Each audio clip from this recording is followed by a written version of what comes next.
Now 6 o'clock. I would like to announce that a quorum is present. The meeting has been duly called, and notice of the meeting has been posted in accordance with the Texas Open Meetings Act.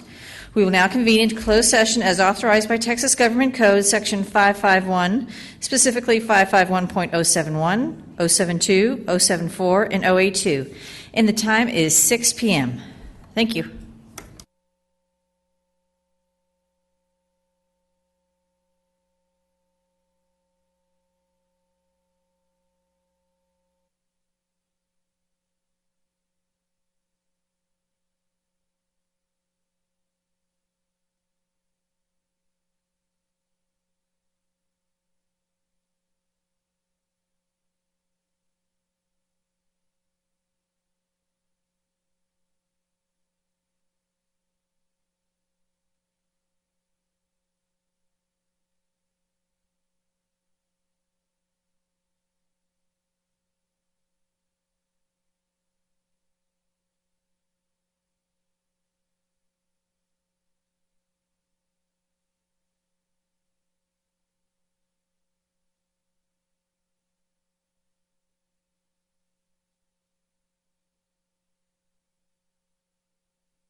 Okay. I might double check that number. Did you?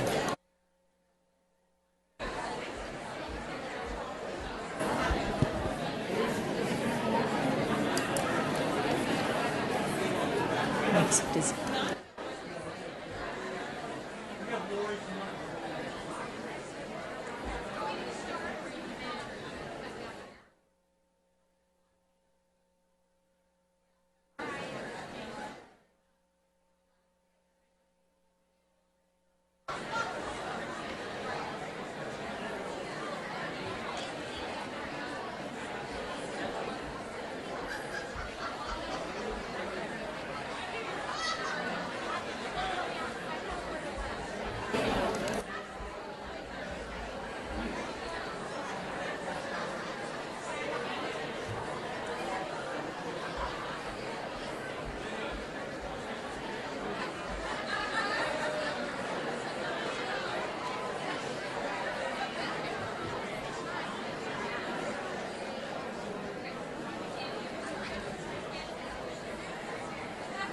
Good evening, everyone. Thank you for joining us tonight. Look at this, standing room only. We will now reconvene into open session, and the time is 7:05. Would you please all join me in the Pledge of Allegiance? Pledge allegiance To the flag of the United States of America and to the republic for which it stands, one nation, under God, indivisible, with liberty and justice for all.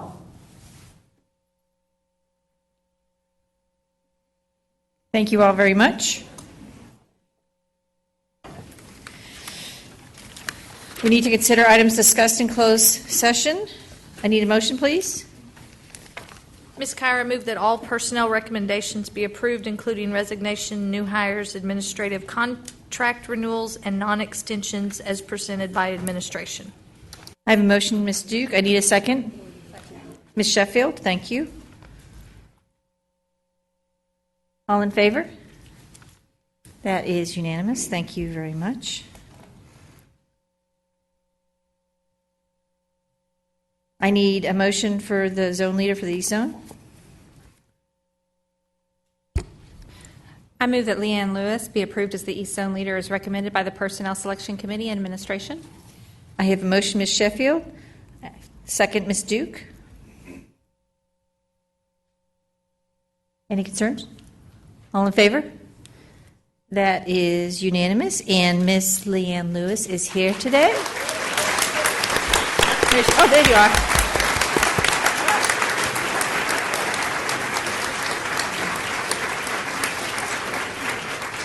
Ms. Lewis, do you have anybody here with you tonight? I do. Would you like to introduce your family? Yes, I would.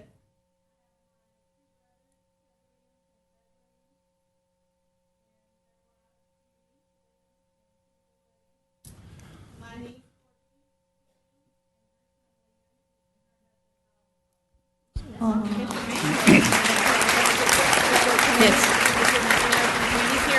As- Ms. Skyer, Yes, sir. pardon the interruption, but I did want to say that Ms. Lewis, her immediate family is in Lubbock. Her son is in the middle of regional golf tournament And so her husband and 2 sons and mother and mother-in-law are in Lubbock. And Leanne flew in from Lubbock this afternoon and is flying back tonight to go to Lubbock to watch her son. That's great. That's wonderful. Wait a minute, Mrs. Is anybody here from the committee that was in the choice? Would you like to stand up, and would you like to come up and have your picture taken? Oh, here we go.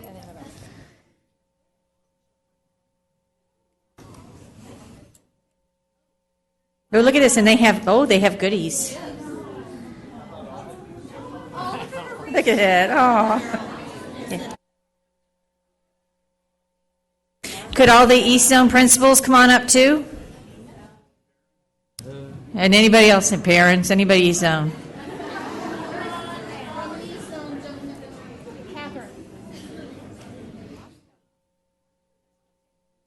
Yo, Jenny, get in the picture. Don't be, just stay in the picture.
Well, thank you all very much.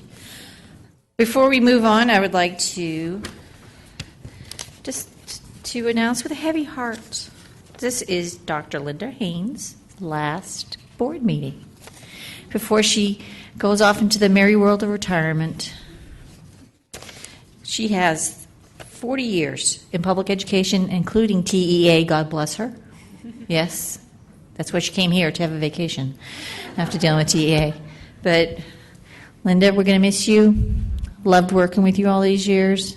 It's been a treat, and you've been a true professional, and you've helped us become what we are today, and you're truly appreciated. Let's let you know that.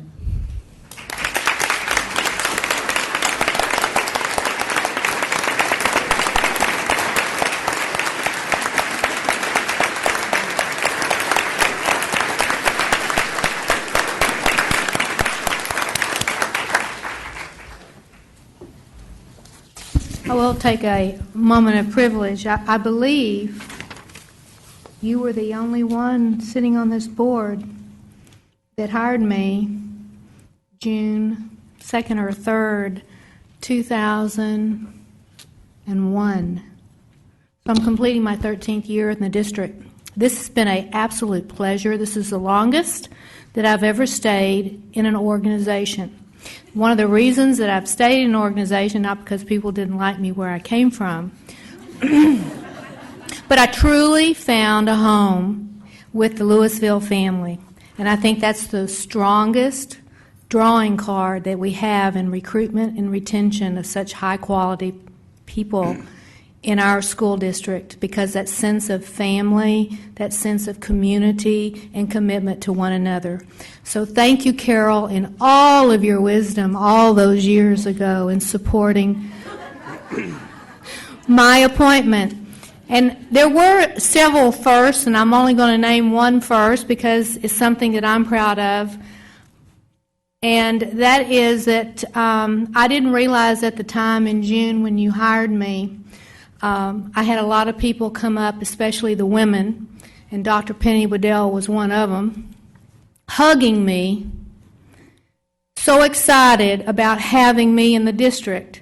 Later I found out one of the reasons why, not because I didn't have the credentials and talent and expertise, but I happened to be the first woman executive in this district.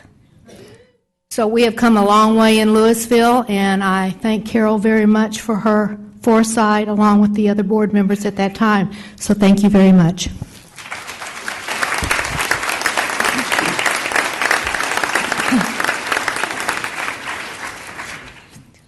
Thank you, Dr. Haynes. Okay, moving on to awards, recognitions, and presentations. Certificate of Excellence in Financial Reporting, Dr. Burnett. Thank you, Ms. Kyer. I'm sorry that our Executive Director for Accounting couldn't be here tonight. She's at a Munis training conference, but the district was notified about 3 weeks ago that we had received the Association of School Business Officials International, their Certificate of Excellence for financial reporting, and their letter to the district says, the Association of School Business Officials is pleased to announce that Lewisville ISD has received a Certificate of Excellence award based on the comprehensive annual financial report for the fiscal year ending 2013. As the only award program specifically designed for school district financial reporting, the Certificate of Excellence represents a significant achievement by the school district and the finance department in meeting the highest standards of school financial reporting. To receive this award, the district must satisfy specific guidelines for effective, high-quality financial reporting recognized by school business officials. The school district merits special recognition for receiving this prestigious award. Now, one of the things that I wondered about was, well, what exactly are their standards? So I went to their website and looked up. They have their standard book for this award is some 27 pages long. And even though a lot of them sound familiar to those of us familiar with state reporting requirements, it still represents something of an acknowledgement by the International Association of what we do here in LISD. And our comprehensive annual financial report can be found on our website under the accounting department. So we're extremely proud of that. Represents a lot of hard work. As you know, fiscal transparency is one of the things that the district has committed to, and one reason so many of our reports, our financial reports, our budgets, our reporting, our bond information is all found on the website, as along with our check registers. So our community can see that if they're so interested in doing so. So we're happy that the credit, of course, goes to Becky Buck and the accounting department. And we have a number of those folks here. They're here for another presentation in just a minute, and I'll be happy to introduce them. Thank you, sir. Moving on to the presentation by Commerce Bank, Dr. Burnett. We have Mr. McKenzie. Where is Mr. McKenzie? With Commerce Bank. Here about a year ago, Becky and her department approached us about trying to make some improvements in the way we pay our vendors, and we explored the electronic payment solution whereby the district would contact the vendors, and if they wanted to participate, then we would pay them electronically. And of course, there are fees associated with that, but part of the agreement with the Commerce Bank was that the district would receive be a party to that transaction. And so at this time, I would like to invite the members of our accounting department, our accounts payroll department, to come forward and be a part of that presentation. We have Barbara Lee, accounts payable manager, Cindy Taylor, Teresa Goff, Angelica Nergy, Renee Moody, Linda Hill, Kelly Nesbitt, Victoria Basir Wright, Sylvia Martinez, and Jane Kreitz, all with our accounts payable. And they are the ones that really do the heavy lifting on the accounts payable. Not only do they make the payments, but they also double check and triple check the invoices to make sure they're clear and we don't have any discrepancies in the payment, the purchase orders, as well as the make sure the vendors have been properly vetted and they're on our list, and make sure they're the last set of eyes on everything to do the quality control. And we could not do this district without their help. So.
Moving on to our next is the State Visual Arts Scholastic Event Winners, which is VACE, the acronym.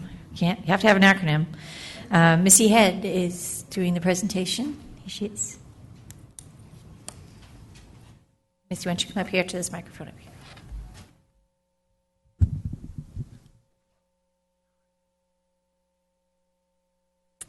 Madam President, members of the trustees, Dr. Waddell, and community members.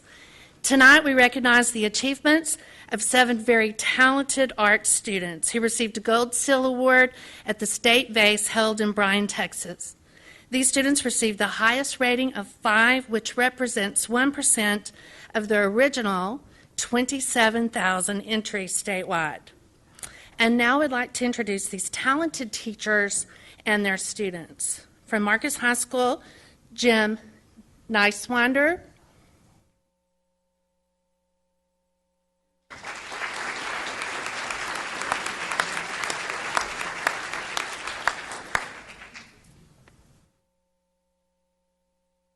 I'd like Elizabeth Hahn to come up and receive her Gold Seal Award certificate. She just came from an audition for playing the cello, I might add.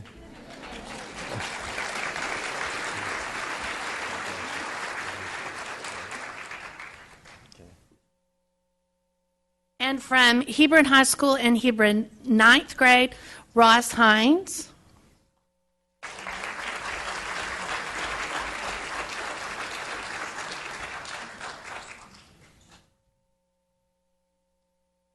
From the Hebron 9th grade campus, we have Sophie Chung and Courtney Saw.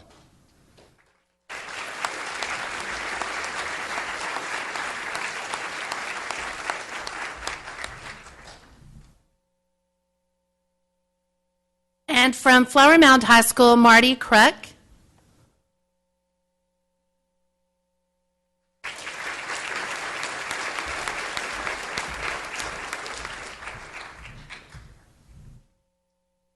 I would like to recognize Catherine Kruger, Lindsay Long, and Jang Lee.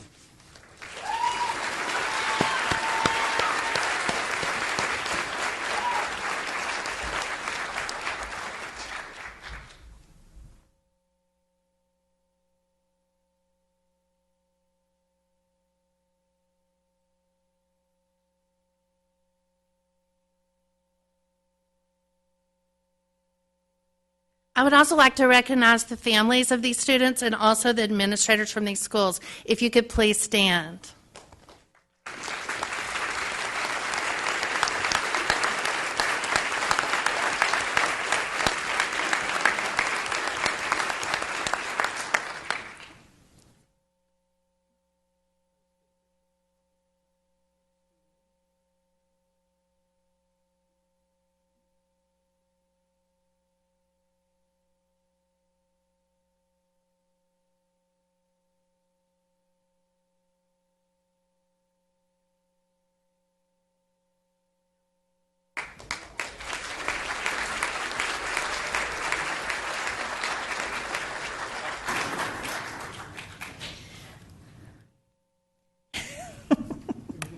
Mr. Ferguson's just cracking me up.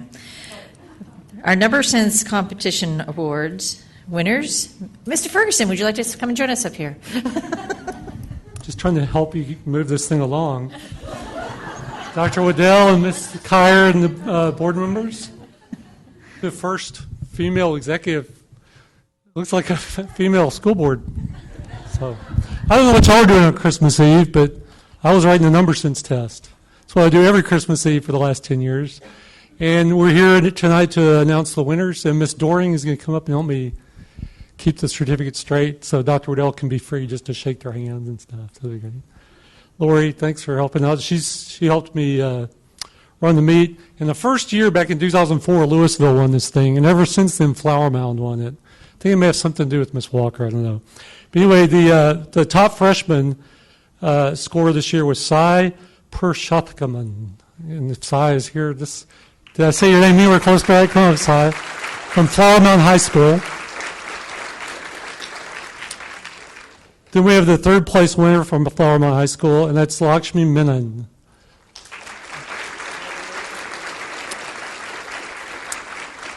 And the second place winner was Anirudh Sivakumar from Hebron. He's not here tonight, but Mr. Finch is. Maybe we can slip that certificate to him later.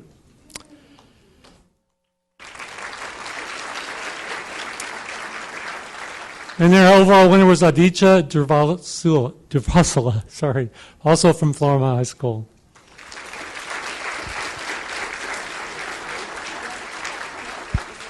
Yeah, okay, so then we also have as part of this team, Yarika Koka. So then, so they had 80 problems to do. They had 10 minutes. Aditya, did you finish the test? So he did all 80 problems in less than 10 minutes. And what did you score? What's it? 319, so you missed 9 out of 80. Are you going to do better next year? No, because you're a sophomore. I mean, that's true. Okay, you guys ready for the problem, right? Mr. Martin has the problem in case I mistakenly say it wrong this year because I messed up one bad. Okay, you guys ready? Just raise your hand when you got it. 195 squared. 38025. There you go. How's that? These kids are amazing. It's, as Dr. Haynes said, it's great to be part of the Lewisville family. And thanks for letting me come back and recognize them. We're going to get a picture. What's that? I'm sorry, the families. Yes. The families stand up. I know several of the parents were here. If you want to, let's recognize them.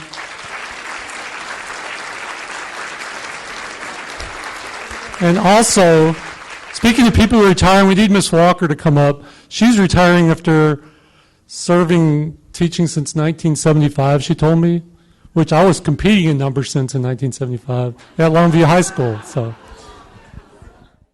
not that I'm younger than her or anything. I know.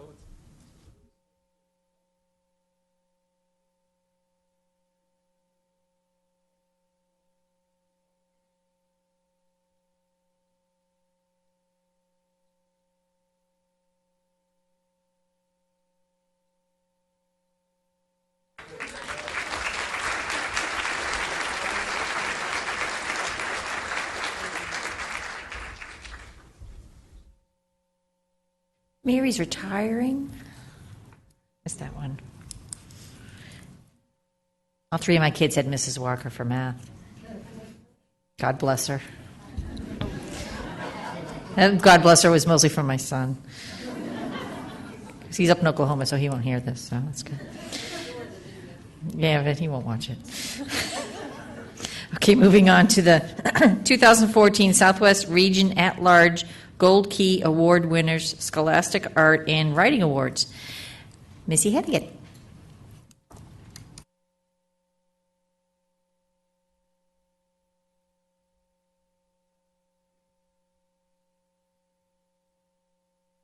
So in its 91st year of competition, the Scholastic Art and Writing Contest featured 250,000 national entries, of which LISD received 6 regional awards.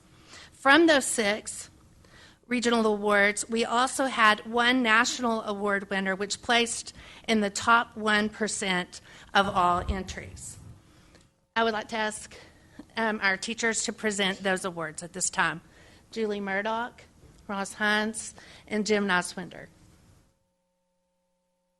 I would like to present to Miss Abby Fleck from Marcus High School.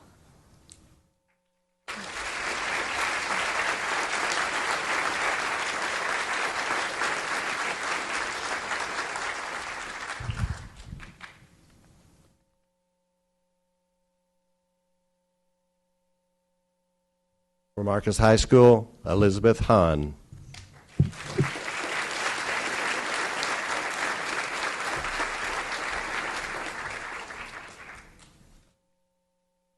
From the Hebron 9th grade campus, receiving 2 regional awards, Sophie Chung.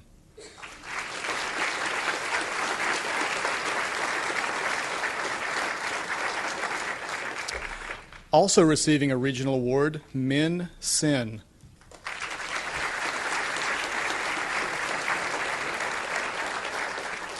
And finally, receiving the national medal is Min Sin.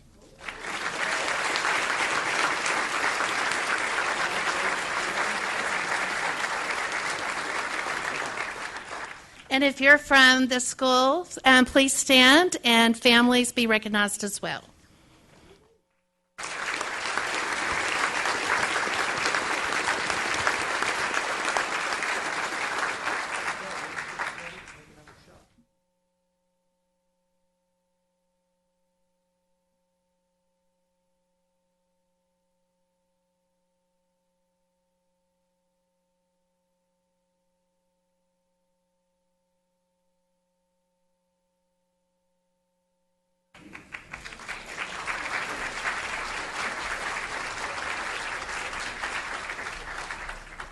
Moving on, I have the UIL State Swimming and Diving winners. Dr. Rogers.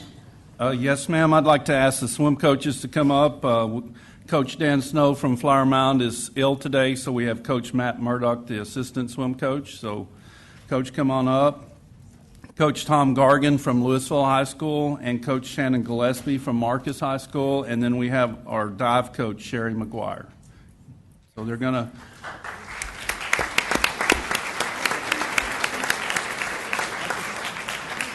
These are students that competed and placed at the state swim and dive meet. Howdy. Our first swimmer, we've got Jarek Wong, placed 6th place. 100 breast, dominating performance. Jarek.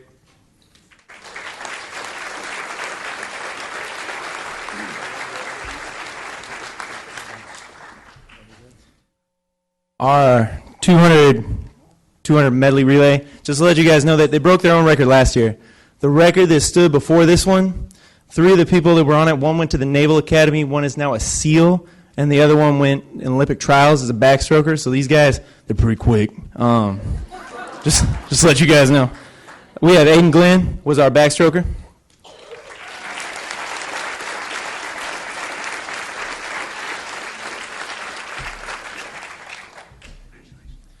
Jarek Wong was, of course, our breaststroker. David Ardondo swam the fly.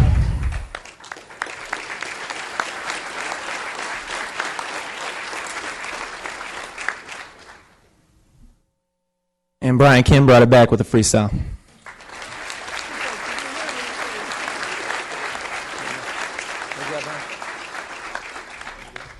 And this is our 200 medley relay.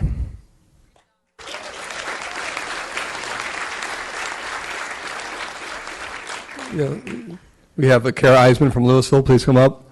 Kara is a freshman at the Lewisville Harmon campus. Kara placed 3rd in the 100 backstroke. She placed 5th in the 100 butterfly. Her 100 butterfly time is currently ranked 25th in the nation in high school. She's an All-American in that stroke. In her 100 backstroke, she's a consideration, and she's currently 77th in the nation. Thank you.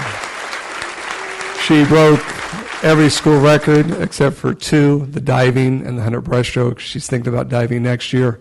So we're excited to have her on the team. Thank you again.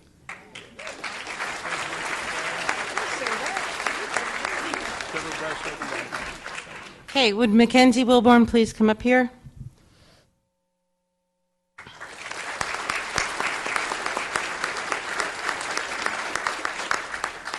It is truly my honor to present this to Mackenzie. She is an All-American, ranked 7th in the nation. Last year she placed 3rd at the state meet, and she came back this year and had a phenomenal performance and placed 2nd. And we're looking forward to her senior year. She's a great kid, a coach's dream. Mackenzie Wilborn.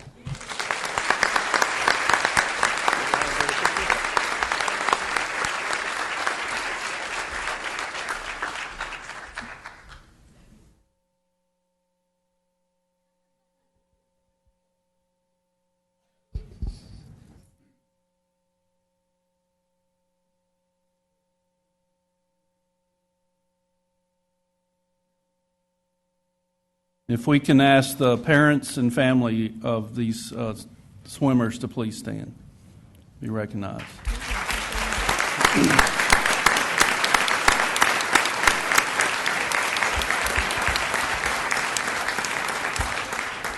And Ms. Kyer, we'll tell you that these swimmers have promised that their times are even going to be faster in all that fast water that we have at the new aquatic center. Yay. Okay, and moving on to the UIL state wrestling winners. Yes, ma'am. I'd like to ask Coach David Rosansky from Hebron High School to come forward to recognize the all-state, or those wrestlers that participated at the state wrestling meet. Coach Rosansky.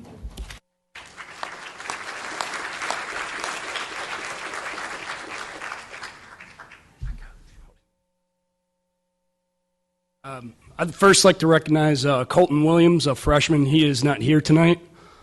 He is a freshman, and he was 31-0 and a state champion. So we have 3 more years with Colton Williams.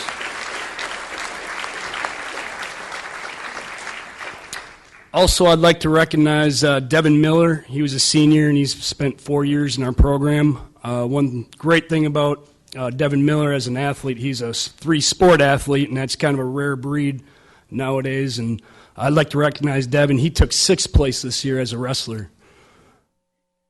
Here's his mom, Mrs. Miller.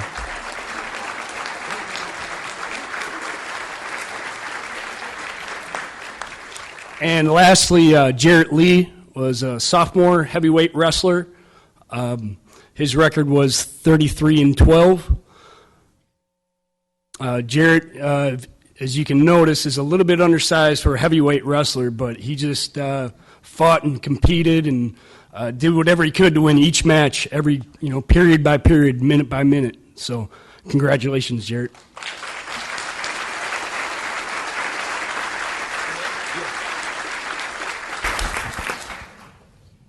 And I know Jarrett's mom's out there because I met her before. So Miss Lee, if you would please stand and be recognized. Yeah.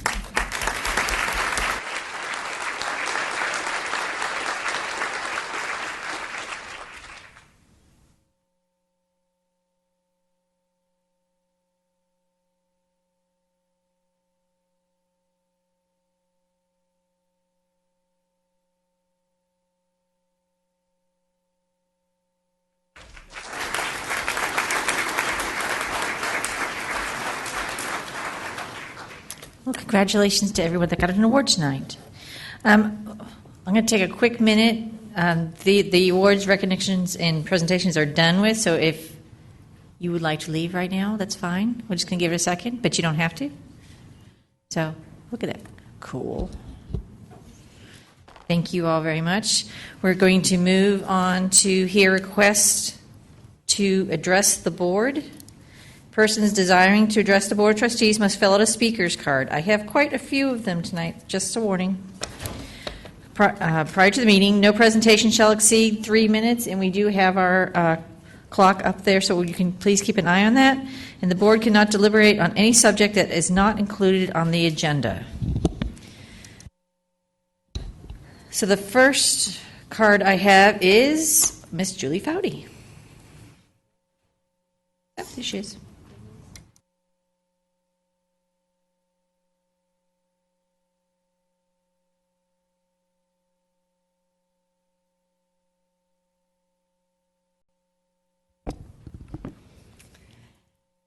Good evening. I'm here tonight because I want to say thank you. I know firsthand how trying being a trustee can sometimes be. There's often criticism and often very little praise. I myself am sometimes guilty of bringing up my wants and needs and my opinions instead of giving you the praise and thank yous for the oversight that you provide and for all of the success and progress our district has found. My husband and I have 3 elementary children of our own who are thriving in their education. They take great pride and ownership in their daily accomplishments, and I want to express to you that Ryan and I have great confidence in the community's vision, Dr. Waddell's leadership, and your oversight. Although I haven't been to a board meeting for almost a year, I do keep up with the community vibe. And I do this via news sources and daily social media outlets. Many people look at the plan we have in place. In fact, most people I know look at it, and they look at it with great excitement. And they tell you or me, come on, let's hurry up. Let's go. All of these great concepts and ideas, they need to be in place now. My kiddo's in a sprint with only a few years left in their education. The time to put these things in place is now. And others, as is common when you're experiencing change and transformation, others are resistant. They hear terms like project-based learning or problem-based learning, 21st century learning, engaged learning, technology integration, and they cry, hold on, I need to understand these terms better. Let's slow down a bit and make sure that this new stuff isn't just a fad. Well, the other reason I'm here tonight is to remind you that terms like project-based learning, problem-based learning, 21st century learning, engaged learning, and technology integration are not fads. They're best practices. And they are still best practices today, just like they were when I taught from 1996 to 2004. When the community came together and said, these are the things that work for our kids, your strategic design team, made up of community members, staff, and students, said, yes, these things work. They need to be available to each student every day upon the point of need. So when a community member comes to me and they're confused because they're not quite sure what strategic design means, I tell them simply, it's about being strategic. Strategic in the way we teach each and every child. It's about designing a custom education specifically for each of your children. It's about doing whatever it takes for your child, your family, and your community. I understand that implementing a plan where everyone is on board is kind of like building a snowman. And we all know snowmen do not fall from the sky in complete and absolute formation. So thank you for doing whatever it takes for our kids. Keep up the good work. Thank you, ma'am. The next card I have is Kathy Hoffman. Good evening. My name is Kathy Hoffman, and I'm the librarian at Donald Elementary. Many of you on the board tonight have been on our campus and have seen us in action, and we really appreciate all that you have done to make this a great district. I'm here to tell you some of the benefits of our students having iPads, because don't we all want to hear the good stuff and not just the bad? I know I do. Let me start by saying that an iPad is never going to take the place of a teacher, a parent, or an authentic experience. Students will always sing, move, read, exercise, paint, play instruments, and draw. There should be a balance, just like with anything else. Speaking for the Fine Arts Department, there are some great things that we have been able to do now that since all of our students have iPads. Research is important to me, and kids are able to research 24/7 with their iPads. They have instant access to the real world and current events. The cost of about 6 iPads is far less than a set of encyclopedias, and they're out of date by the time that they're printed, and that's hard for the librarian and me to say. During research projects, our students are able to work together, collaborate, and present as a group. And when I say present, I don't mean making a poster. I mean using Google Drive or an app to create a presentation or a website. Working this way allows them to teach others and not just kids that are in the same room. It allows them to access information and have experiences that they might not have had otherwise. Have you ever been on a virtual field trip or learned about Chinese New Year in China? Do you know what a kado, I think I just said that wrong, is? Our kids do because they've been there and they've seen and heard this instrument. We know that isn't a substitute for the real thing, but it's pretty close. I don't think not many of them are actually going to make it to China for this celebration. That's just one example of the places that they have explored and discovered. Will I still read a book to them about these places? Yeah, you bet I will.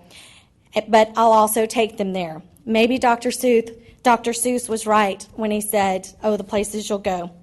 Portfolios have another huge advantage, especially in final product-driven subjects like art and music. iPads have become a key component to saving and documenting work. Got to keep going. The iPads have taken teaching to a different level, so much so that I can't keep up sometimes. I read blogs, follow educators on Twitter, and my brain is just full of new ideas. I probably need to ask the kids how to help me organize it. An app will never take the place of a conversation that we can have with them, although I think Google's getting pretty close. An app will never take the place of the relationships we have with kids, and it's not going to read the world. Again, Google might. But the learning style of our kids is going to change the world. They have a tool in their hand, and it is going to change the world. Thank you, ma'am.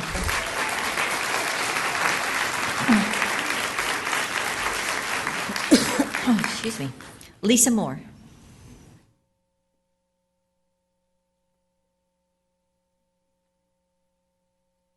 First of all, we would like to say thank you for listening to the teachers at Donald Elementary. I'm going to talk to you about why we should have iPads in the classroom. iPads bring education to life. Children have endless access to valuable information. Interactive technology makes learning more engaging and memorable. The use of technology in the classroom makes for a positive, blended learning environment. The students are presented with meaningful instruction by using iPad apps as well as teacher knowledge. It has been said that that our students, all that they do is play games on the iPad. I am here to tell you that that is not the case. The teachers at Donald Elementary are very excited to have the opportunity to use iPads and technology in meaningful ways for our students. In our kindergarten classroom, the children's only dream of going to other countries. Our school sponsors the Cornerstone Preparatory Academy in Kenya. We had the opportunity to have the headmaster visit our school. The kindergartners didn't know where Kenya was located, so the teachers took them to Google Earth and actually saw the top of the roof of the school. The use of iPads has encouraged greater sharing of resources amongst teachers. The teachers at Donald work as a collaborative group of educators. We can give all children equal opportunities, and we give them the creativity of choice and get away from Q&A teaching. While the use of iPad in school has revolutionized the way children are taught, it hasn't completely replaced more traditional methods of teaching. Teachers are still the ones providing instruction. The use of manipulatives, smartboards, whiteboards, etc. are continuously being used. The iPad is just a tool. It does not replace printed material, but enhances it. We as teachers had a year and a half of training on how to implement iPads in the classroom prior to our school getting them. We have welcomed the iPads to help with communication and widen resources available. There are reasons iPads have become a favorite with teachers. Every lesson is more hands-on. The teacher can customize the learning experience for each student and is geared to any level. In second grade, instead of giving a written test on butterfly and mealworm life cycles, the students create online books with information they have learned from actual mealworms and butterflies that we have grown in our classroom. Overall, integrating technology into the classroom helps prepare our students for an elaborate world they will face. It keeps students focused. It helps students get more excited with learning. It enables students to learn at their own pace, and it prepares them for our future. Thank you. Thank you. Excuse me, do you want? Okay. So the next card I have is Michelle Emmett. My name is Michelle Emmett, and I teach third grade at Donald, and I've been there for 20 years. I'd like to share with you some examples of how we've used the 1 to X program as part of strategic design and how it has positively impacted our students, teachers, and school. I first want to thank the board for bringing this program to our school. There's a noticeable difference in students' engagement, creativity, communication, and collaboration. Student engagement has increased greatly due to having technology at our fingertips. The iPads have allowed students to take an active part in our lessons. The students are attentive and eager to learn with the use of this technology. I'll give you some examples. In third grade, we've been using an app called Nearpod. It utilizes ways for teachers to relay information to learners in an interactive way. Every learner has a lesson right at their fingertips on their iPad. In third grade, we did a geometry review where students could circle the examples, draw the different shapes, listen to stories about triangles, and then take a quiz at the end. It not only helps the student stay engaged, but it helps the teacher assess learning with feedback in real time. We can see right away if a student has understood a concept or has a misconception. Taking a paper quiz might take at least a day to grade to respond to any misconception. In fourth grade, they've used Blogger on their iPads to discuss books they've read and collaborate with each other. Writing is such a focus in fourth grade that apps like 30 Hands have helped students record their thoughts to provide a more fluid composition. It has also helped students organize and elaborate their writing pieces. Students in fifth grade have increased their engagement by taking a regular book study and expanding it so it can be compared to real-world topics. It gives a new purpose to reading. Before, if research needed to be done, they'd have to go to the computer lab, if it was available, and do research there. Last week, 5th grade was reading a book called The Mary Celeste. They did research on the Titanic. They took notes on their Google Drive, created thinking maps comparing the two ships. In the past, this would have taken 4 to 5 step process, consuming much more time. Today, these type of projects are at the students' fingertips, eliminating old process steps and creating more productive classroom time. The new technology has afforded the students new ways to show their work creatively. They're thinking in new and resourceful ways. They've created outstanding products where it's obvious that technology has stimulated their imagination and their creativity. Things are at a whole new level. In 3rd grade, we do a biography unit. 3rd grade enhanced their biography unit this year by adding a talk show interview, where biography characters, dressed as the character, interviewed each other. One of my favorites was James Cameron interviewing Walt Disney as one director to another. And this was all videotaped and shared on our iPads. 4th grade researched an orphanage in Kenya, Naomi's village, and made it into a writing project. They made a telegami, which is a short animated movie, on their iPad, and then created a postcard to raise community awareness about Naomi's village. Thank you again for allowing our school to move forward in ways we never imagined. Implementing the 1 to X in our school has made the biggest difference to the teachers and the students. Thank you, ma'am.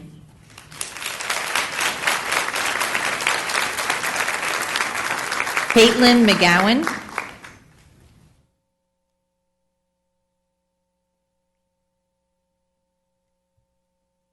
Hello. I'm sure you can guess I'm also from Donald. I just wanted to start off by reiterating my thanks and the thanks on behalf of Donald to the board and also to the community for not only allowing us to speak before you tonight, but for offering all of these trainings we've had over the last year and a half, the trainings and the seminars we've been to.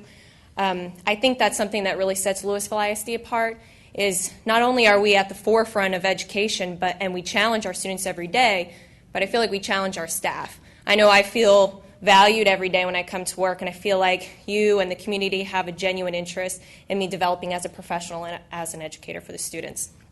I think one of the coolest things we've done at Donald, I'm a special education teacher, is enhancing parent-teacher relationships with the family, with the community. We use PhotoStream, for example, with my students. My students have communication deficits. So we can take pictures of them throughout the day, whether they've met a new friend or they've mastered a new task or we're introducing something new. We can take pictures, upload it to their PhotoStream instantaneously, and the parents can like it, they can comment, and they can ask me a question, who's the girl next to her, what is she doing, and I can respond. So when that little girl gets off the bus, they have something to talk to her about, because when I was a teenager, my mom would say, Caitlin, how's school today? And I'd say, fine, it's okay. But the reality is that this is truly what my students are able to answer, and they might have a lot more to express, but they're unable to. So some of the ways that the iPad and the computer offer to me and for my students to build better relationships between home and school is it's got so much value, and it's really transformed the way that we learn and we interact with parents and families. Another really cool thing that we're using at Donald is in inclusion, we're able to use iPads and other forms of technology as an accommodation. So whereas they may be frustrated when they're revising a draft, or they may have a deficit in some area, they're able to use a form of technology with confidence. Let's be honest, all students know how to use this iPad. Even my 6-month-old nephew, he's learning how to swipe his finger and understand that it has some sort of result or end result. So they're able to use these tools in the gen ed classroom. When they get pulled out for small group learning, they're able to focus more on those skills that are deficits and cause them to struggle in the gen ed classroom. So we're really able to use them as an accommodation, which is really neat, because we're able to see more success in the gen ed classroom when we can provide them with a tool that they know how to use with confidence.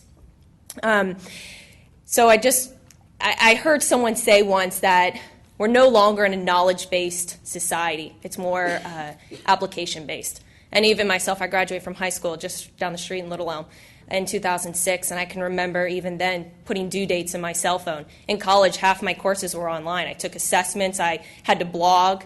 So we're really entering the society that's really application-based. So if we teach our students how to use these tools, and that's what they are, then we're offering the best future for them possible. Thank you.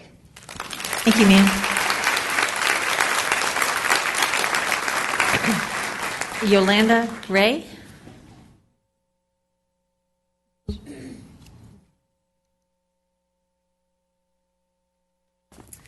Good evening. My name is Jolanda Ray, and my husband and I have 2 boys in 1st grade and a daughter entering kindergarten next year at Donald Elementary.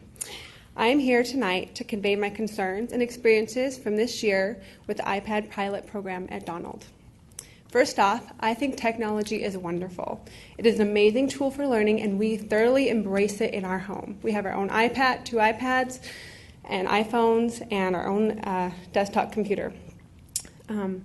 When we received iPads, we were told that any app at all by parents would be allowed on the school iPads.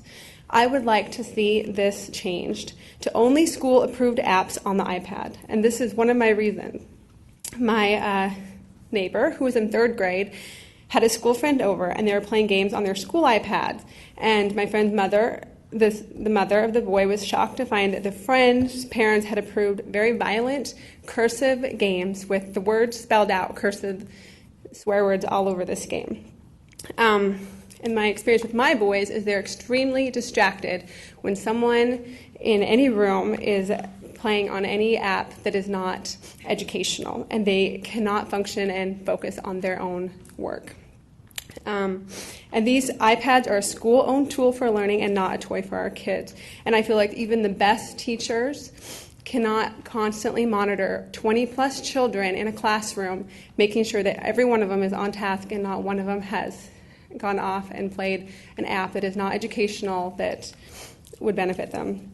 I would also like to know how much screen time my children are getting a day. My pediatrician asks us this yearly at our well check, and for the first time, I don't know. And neither does the school when I ask them. The AAP recommends less than 2 hours of screen time a day. Studies show that the more screen time our kids get, the poorer they do academically and socially. It leads to attention and obesity problems and sleeping problems and vision problems later on in life. And the list goes on and on. This leads me to iPads and specials. While I am sure there are some great apps that can be used for art, music, and PE, the iPads should be used, in my opinion, at a bare minimum in these classes. At such a young age, kids should be using their hands and tangibly experiencing these specials. Gaming, specifically Minecraft, has been actively encouraged in Donald's art class. Now, I come from a family of artists. My dad is an art teacher, my brother's a professional artist, and when my kids only get 1 art class a week, I do not agree that any portion of it should be gaming, even with an artist's mind. Kids in elementary school should be learning from the fundamentals of art and using their hands and arts and physical tools to do so. Even if they are doing art and the kid next to them is approved to game, my kids are going to be so distracted they can't focus on their art. So we personally, as a family, do not think the iPads are necessary in the hands of every elementary student, and that having smart boards in class are sufficient. And Thank you.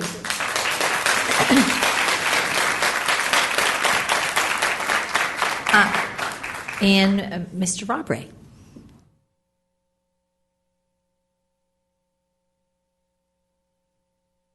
Thank you, Board. Thank you for your time tonight. I would like to share my opinion as a parent on the iPad program, and really that's all I have. I can't share what other people's opinions are or teachers, only our experience. And I was concerned when this program started in the fall. I wasn't sure how it was going to work. I know that they had the iPad lab last year. We noticed in our boys that are in 1st grade that they had behavior problems in the fall. Come the new year, we decided to keep the iPads at home and put away from the boys, and we noticed a behavior improvement during that time of January and part of February. After a discussion with the teachers, we decided to have them back, but at a very limited amount, and keeping them at school, not allowing them to come home, because that's usually where the problems as parents have to deal with. And you know, parenting isn't easy, and we really struggle keeping them focused on things that are important. And at home, they would just want to play games, and on iPads, on our iPads and their iPad. And so it's just an additional struggle for us. If I was sitting in your seat, I wouldn't continue the program. I would continue to support iPads and technology in classrooms through iPad Lab and through laptops, but I wouldn't continue it. If you did decide to continue the program, I would, like my wife said, only allow approved apps from the teacher. I can control what's on my kid's iPad, but I cannot control what's on their classmate's iPad. And that would be really, really, really important to me.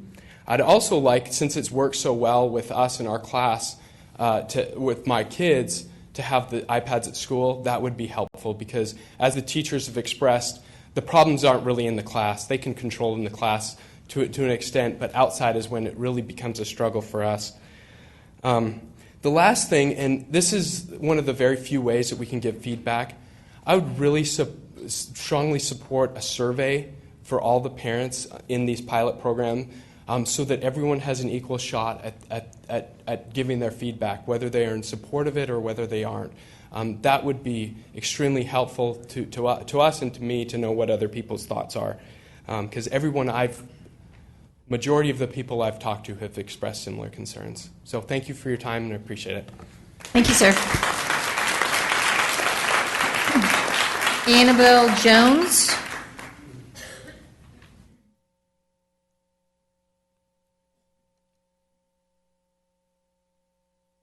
Good evening, Miss Annabelle. Good evening. My name is Annabelle Jones, and I'm a 5th grader at Donald Elementary, and I love my school, and that's why I need to say something. I'm going to give you a student's view on how iPads are being used. I've found that the iPads have slowed us down. Like, for example, using a pencil and paper to draw is much quicker than logging on and searching for a picture. I've noticed more behavior problems since we've had the iPads. Teachers spend time trying to police the use of iPads. Teachers might think they're on top of things, but the kids have found ways to sneak by. I've seen kids take pictures of other kids and then use them on apps to make their heads explode without the kids even knowing. Kids spend so much time on technology, they forget people have feelings, and this doesn't make me feel good. I feel like the iPads have affected the teachers too. For example, in art, you're allowed to go onto Minecraft. I'd rather draw or create something real. I'd rather learn from a teacher who's actually been to college than tap on a screen.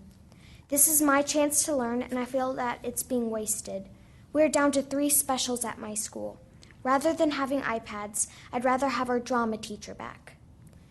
I wanted to let you all know I made the decision to turn in my iPad. It has been one of the best decisions I've made this school year. I'm not as distracted, my time is better spent, and I'm happier. Thomas Edison said, "Genius is 1% inspiration and 99% perspiration." With the iPads, the perspiration and inspiration have both gone down. I can't say I hate iPads, but the way Donald Elementary is set up is not working. In my opinion, having an iPad lab was a good idea, without crossing the line. Giving every student their own iPad was taking things too far. Thank you for your attention. Thank you, Miss Annabelle. The next card I have is Macy Rousseau.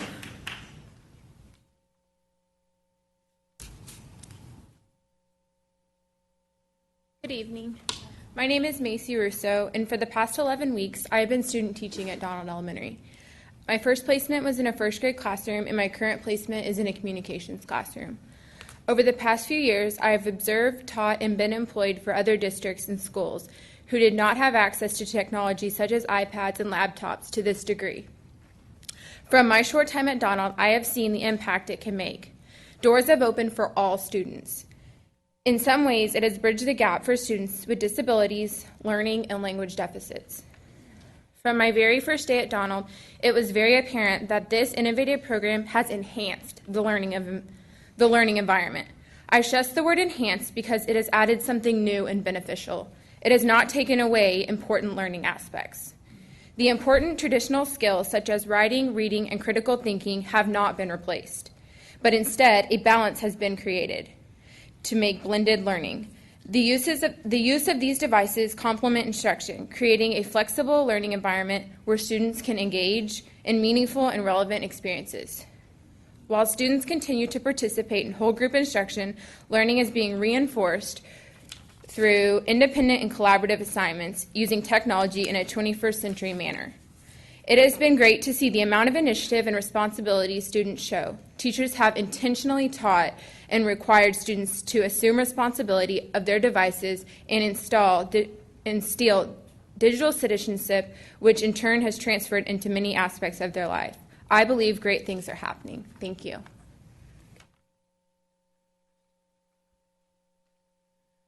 Good evening, Dr. Kyer, Dr. Waddell, and school board members. My name is Carter Soderberg, and I go to Donald Elementary. I am in 3rd grade. I would like to thank you for giving us the opportunity to have iPads at Donald. My 3rd grade year has been very exciting and challenging due to our iPads. Our teacher has allowed us to choose how we want to complete many assignments using our iPads. I would like to tell you about 2 ways we've used the iPads. The iPads have revolutionized our biography reports this year. First, we did research online with easy access to many sites for information. Then we started typing the paper on the computer lab, but we could continue typing any time on the iPad. It was easy and convenient to work on paper whenever I had time to, so I was able to do much longer paper and better too. Then we created a website about our person. Mine was James Cameron. It was somewhere to store all the information and organize everything to talk about James Cameron. Finally, we made a video by pretending we were guests on the TV talk show. We also dressed up like a person and videotaped ourselves on a talk show called Talking with the Bios. We acted in character and interviewed each other. I got to interview Walt Disney. By the end of the biography reports, I learned so much about... I'm sorry, that was 3 minutes.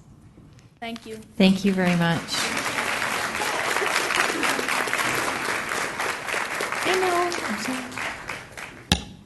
I know. The next name I have is Lisa Poe, P-O-H.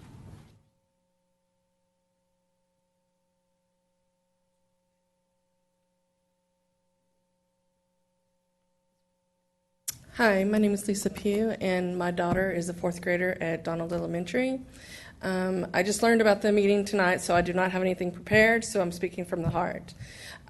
First of all, I want to thank every member of the board, Mrs. Booten, Mrs. Shelton, and all the hardworking teachers at Donald Elementary for providing my daughter with extra skills that she did not have before this year. She is part of an MTA program. She's dyslexic, and so some of the things in the standard classroom setting is really hard for her. Without the iPad, her grades would not have improved. She's learning different skill sets that help her retain and understand and comprehend her learning in a different way that she would have never had before. I also love the fact that she's able to bring it home because she's able to use it in other parts of her life that she struggles with. She's also able to use that as part of her homework. There's different apps and things that we can do to where in the traditional setting, I would have the tears and the drama that I don't get anymore. We are able, even at home, we don't have the problems of behavioral issues because she has an iPad. It's made our lives easier. She's more organized. She's more responsible because she has an iPad. She has something to make her feel prouder about herself. You know, her learning has, I just can't even tell you how much she has benefited from this program, and I really want to just say thank you to everyone for everything that she's done. I mean, I never imagined within 1 year that my daughter would be building websites, PowerPoint presentations, editing videos. That was something I was supposed to teach her that she begged me to teach her. Mom, teach me how to edit a video. That's what you do for a living. Guess what? In 2 weeks, she came back and she's like, Mom, look what I did. And I'm like, oh gosh, man, I'm a terrible mother. She's outpaced me already, you know. She's teaching her dad things that he didn't know, you know. So it's amazing just how she's blossomed. And I just am so grateful for the opportunity that she's been allowed this year. Thank you. Thank you, ma'am.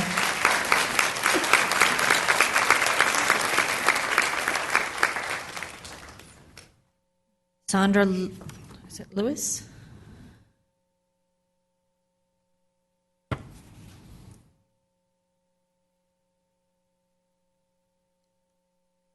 Good evening, members of the board and leadership team. Tonight I will be addressing strategic design goal number 1 and how it applies to technology. Strategic design goal number 1 states provide all learners with safe, nurturing, inclusive, and flexible learning environment, digital learning environment. Safe is the first word of the first goal in our strategic design. So the number 1 stated priority of the district is safe learning environment. In addition, safety is a requirement of our federal government. The federal government requires that each child should be protected by the Children Internet Protection Act and the Children's Online Privacy Protection Act. So the question is, are our children really safe? The LASD Student Acceptable Use Policy states, and I quote, "While every effort is made to provide the most secure and optimal learning environment, it is not possible to absolutely prevent access, accidental or otherwise, to inappropriate content."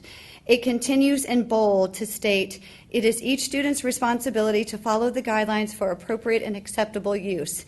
It is startling to me that even though the district acknowledges its inability to keep our children safe, the technology push continues. In other words, children who are not old enough to comprehend the dangers of swimming pools and playing with matches are expected to be completely responsible for their internet safety. Then it addresses Web 2.0 tools stating, students 13 or younger. For students under the age of 13, the Children's Online Privacy Protection Act requires additional parental permission for educational software tools. Underline, parents wishing to deny access to these educational tools must do so in writing to the campus principal. So knowing there are several federal children protection acts in place, it is ironic LASD's current education approach requires redirecting responsibility and opting out of these acts important enough to be implemented by our federal government. I believe we are at a crossroad in our journey as a district.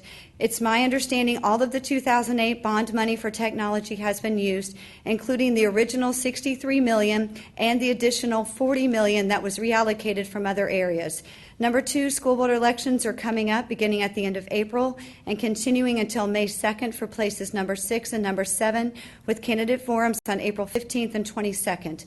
According to the school board regulatory guide, the policies set by the board will ensure that the district's missions and goals are achieved. The responsibility of the board is to hire a superintendent who will implement the policies and goals adopted by the board. I recommend that LASD change its approach to the use of technology so that it complies with strategic design number 1 and the 2 federal acts I mentioned. Practically speaking, I think this means checking in the iPads for class sets and reinstating our children's rights to internet safety. Therefore, a motion and a second right now will get this item on the agenda to finally be dealt with. Thank you, ma'am.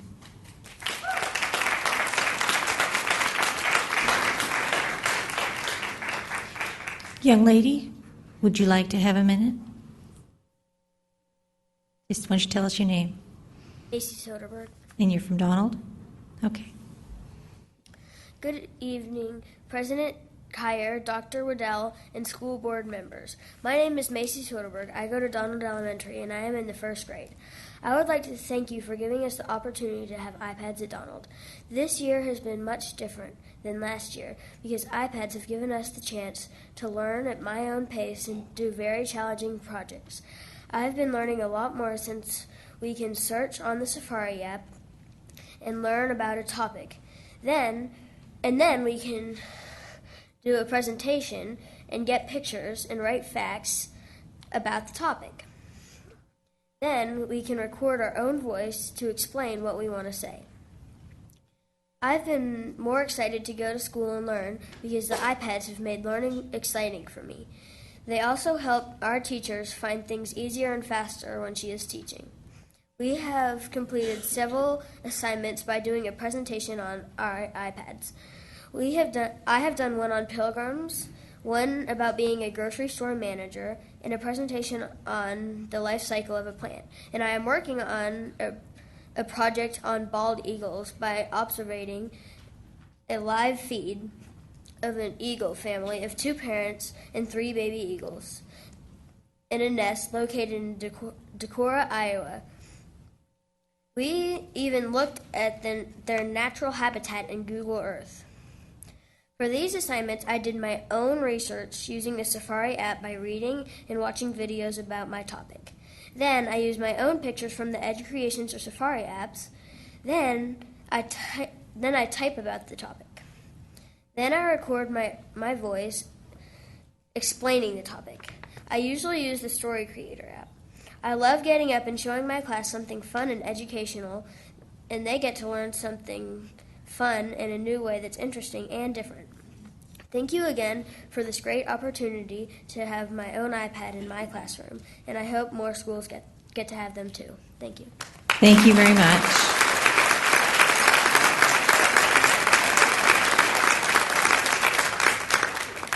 Great job. Moving on, Mr. Rob Say. And I believe Mr. Henderson is with you? No? Okay. Just you. All right. Hi, my name is Rob C. I'm a Flower Mound resident, and I have an 8th grader at Shadow Ridge Middle School. And I've been a board member for the United Way of Denton County for the last 9 years. So I just wanted to come here tonight and say thank you to Board President Kyer and the Board of Trustees, to Dr. Waddell, to Sarah, to the campus campaign coordinators, and to all the employees of Lewisville ISD that made this such a successful campaign this year. We really appreciate all of your support. In just your 2nd year of running a campaign, you broke your own goal of $60,000 and raised over $75,000. And some of that money will go to organizations that work directly with students, such as communities and schools, Girl Scouts, Boy Scouts, and Big Brothers and Big Sisters. And other funds will be sent to organizations that help families become more financially stable, because we know that if the home isn't stable, that the student's going to have a hard time concentrating in class. So again, just wanted to come here and say thank you all for your support, and the United Way of Denton County looks forward to a long and prosperous relationship with the Lewisville ISD. Thank you.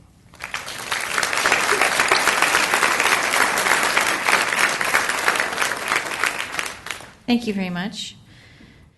They really did work hard. I appreciate Sarah Marcus really worked hard working with everybody, so she did an amazing job. Catherine Simpson is the next card I have.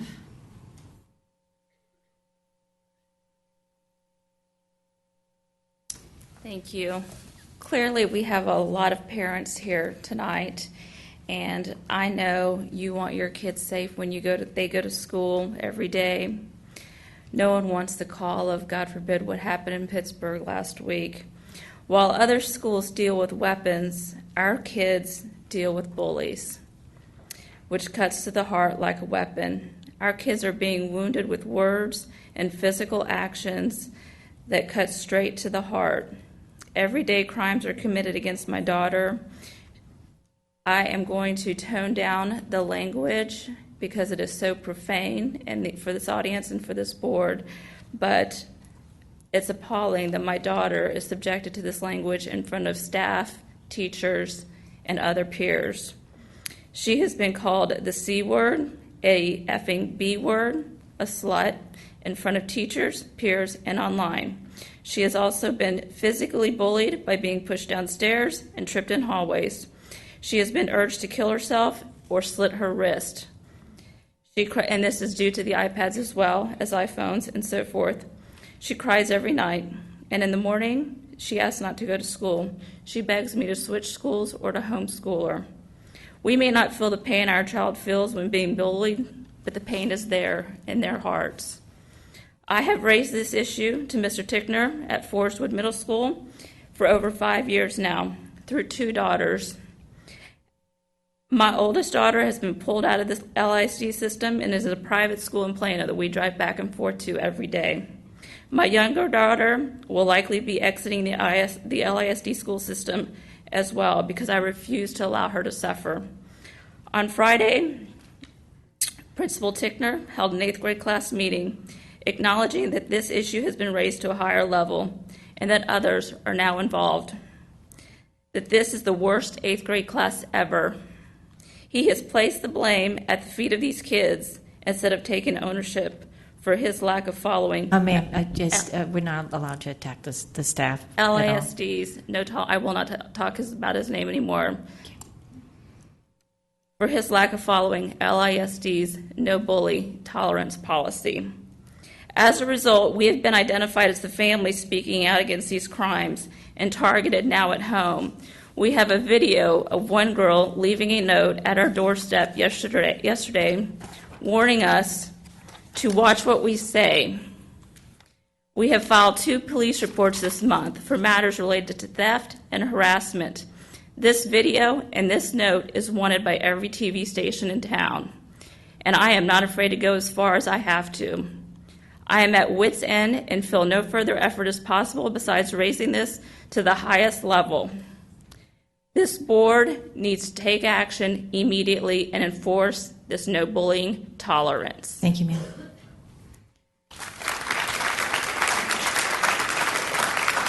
Dustin Long is the next card I have. Good evening. My name is Dustin Long. As you had mentioned, I represent Big Sky Construction. This is in the matter of the CSP 2345, Briar Hill Middle School, Heritage Elementary, the Colony High School, and Marcus High School. Just wanted to let you guys know that we enjoyed working with you all last year. It was our first project as a general contractor. We successfully completed, through challenges, 19 campus renovations last summer. And we want to let you know that we feel we have a very successful team in place and really enjoy working with you guys and look forward to additional opportunities. Thank you. Thank you.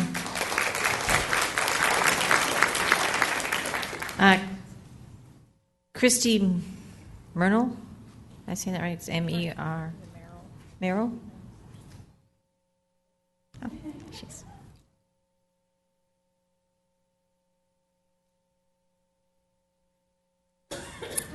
Okay, I stand here as a parent who supports the LISD vision, mission, direction for preparing our students for the 21st century.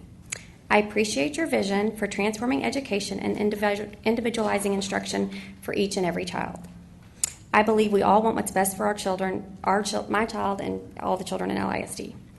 As a former teacher, I try to follow protocol, so please know that concerns that we bring to you tonight have been brought to the attention of teachers and principals. We have brought the concern to the district administration, and they have been very helpful in providing information and looking into the matter for families who have similar concerns.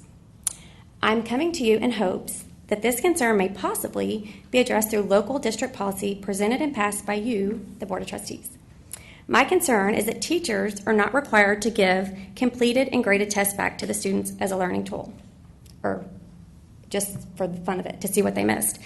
So, for instance, if a child takes a geometry test and fails, the test is not available for the student to take home and analyze what problems they missed and figure out why they failed. In my opinion, this is learning with blinders on. Our family has spent hundreds of dollars on outside tutors. It would be helpful for we as parents and the tutors to see where the gaps lie so we can support our child as she tries to learn and understand concepts she has yet to master. This protocol of not returning tests to students and parents, which I know is not followed by all teachers, but there are some, is harmful for the following reasons. From the time we are born to the day we die, we learn from making mistakes. I would like to have access to the actual questions or problems my child struggles with so I can help her learn from her mistakes. I am willing and able, but can't. That is so frustrating. I don't know what they missed. I can't help her, but I'm capable and willing and able. Our tutor also agrees that it would be helpful to actually see where my child went wrong or what he should be spending time on so that we can clarify the content and help her learn from her mistakes. Also, one of the main complaints we've heard from teachers, staff, and parents, even this board, as far as the STAR test is concerned, is that students are not actually given work back to analyze what they missed questions on, or what they missed on the test. Kids take a test, it's sent to the state, and we get a score. You can probably tell they're not a fan of the STAR test. That's another 3 minutes. I got to talk fast. Okay, you can. What I'm trying to say tonight is that there are still some kids in our district getting blind grades, and many of these kids are dropping out of challenging classes that are good for them, and others are choosing to or close to failing because they're learning in the dark. Report after report show that parent involvement in learning is key to successful students in schools. I'm a former math teacher, and I would love to help my child in areas she struggles, but in classes where she can't bring the graded test home, it's very difficult to know where the gaps are or how to help. It blows my mind that any educator would not return a graded test. If you make a 99 or a 19, which we have made, I'm not afraid to say, where you went wrong. Okay. I understand. Thank you, ma'am. No, I didn't get Sorry. Sorry. Come back next month.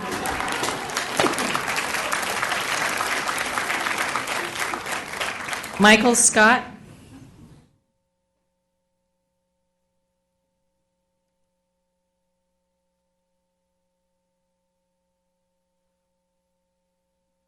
Good evening. My name is Michael Scott, and I am the father of 2 children in the LISD school district in grades 3 and 6. And what I want to speak to you tonight is about the scheduling that's in place in the high schools. As I look forward to my kids eventually getting into high school, I worry about the block system. While I think there's a lot of benefits that can be achieved from the block system, I also see that there's some concerns that I have. Most particularly, I'm worried about math classes and foreign language classes. And my concern is that for classes like these that build upon each other from one class to the next, it makes it very challenging to have long blocks of time between those classes that are building. Under the existing system right now, kids can have up to 9 months of time elapsed between one class and the next class that builds on it.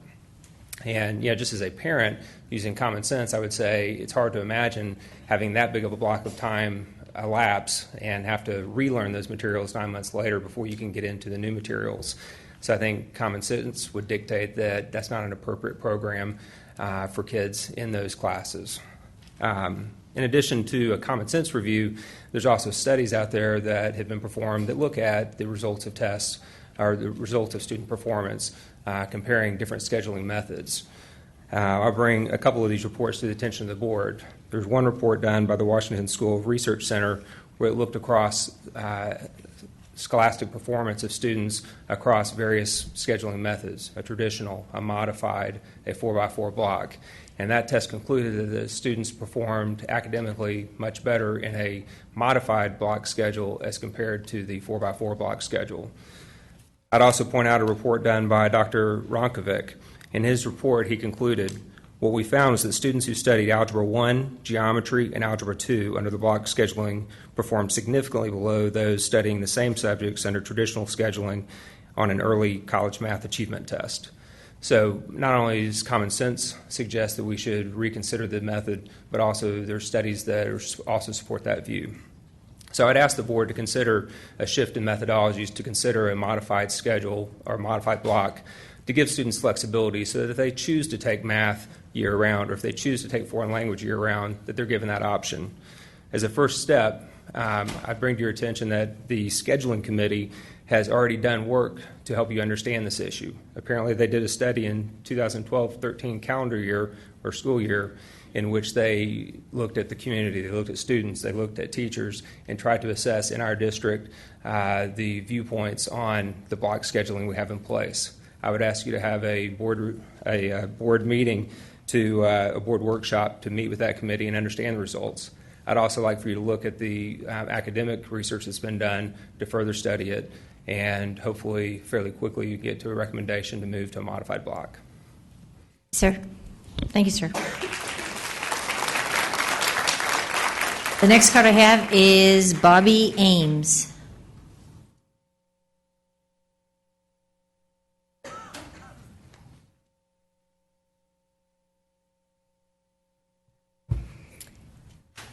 Our family has had the privilege to be a part of the Lewisville School District for the past 9 years. I currently have a daughter in 7th grade at Arbor Creek Middle School and a son who is in 10th grade at Hebron High School. And because of this, I've seen the move from elementary to middle to high school. I've been very pleasantly surprised and appreciative to see the positive changes that the school board, under its current administration, have been able to implement. My thanks go out to the board for the changes that have been brought about for strategic design, the technology changes, increased accessibility of the board, and increased communications. But like you all know, no good job goes unpunished. So it is because of these positive changes and a job well done that I'm standing in front of you to encourage and to ask for even more. We are looking to provide the very best structure in the classroom to support all of these amazing changes that we've seen. I would like for us to take a look at improving our current class scheduling. I do understand that workshops and studies have been done. And I'd like to take a look at that again with goals towards providing our students with a measurable amount of time for choices in learning styles and decreasing the gap in time that can currently occur between various levels of math and foreign languages.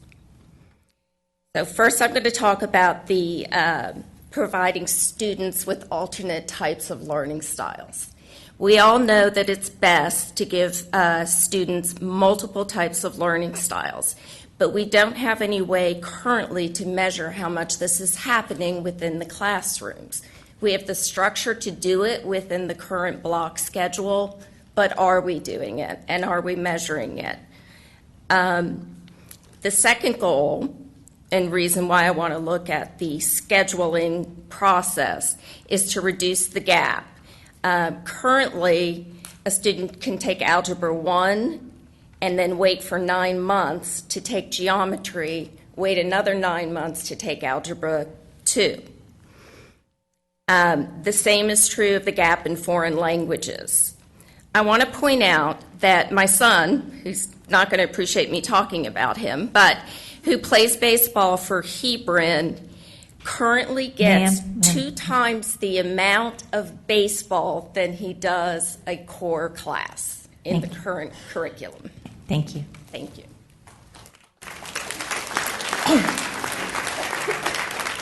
The next name I have is Christy Hassett.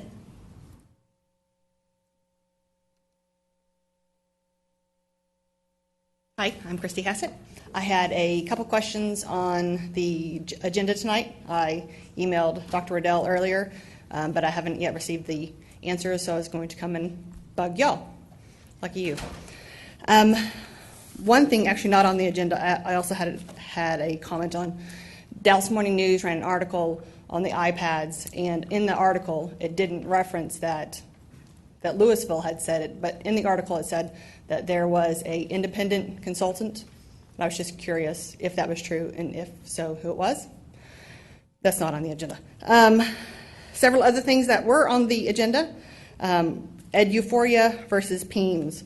Lori, I want to find out EdUphoria. The teachers get to use this tool. I imagine it's helpful because it's one-stop shopping for the teachers. But if we still have to use PEAMS, why do we need the waiver if we still have to report in PEAMS to the state? Just wondering what the waiver was about.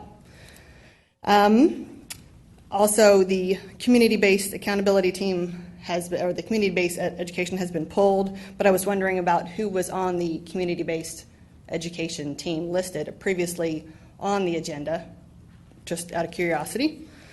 Then the consent agenda item, I forgot where it is. C, consider approval, nope, it was the safety. Information items, I lied. He probably will go over that later, but I was wondering, the safety and security report, first of all, I love the fact that we have the safety and security report.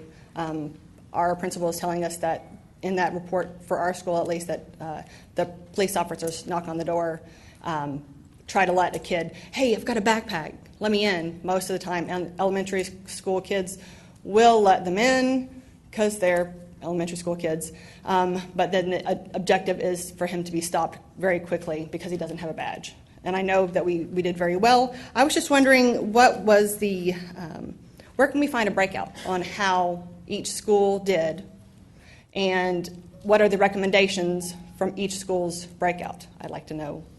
I think the public would also like to know that on a safety agenda. That's all I had. Thank you.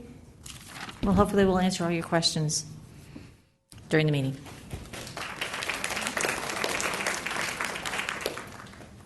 And last but not least, Ms. Kendra Stevens.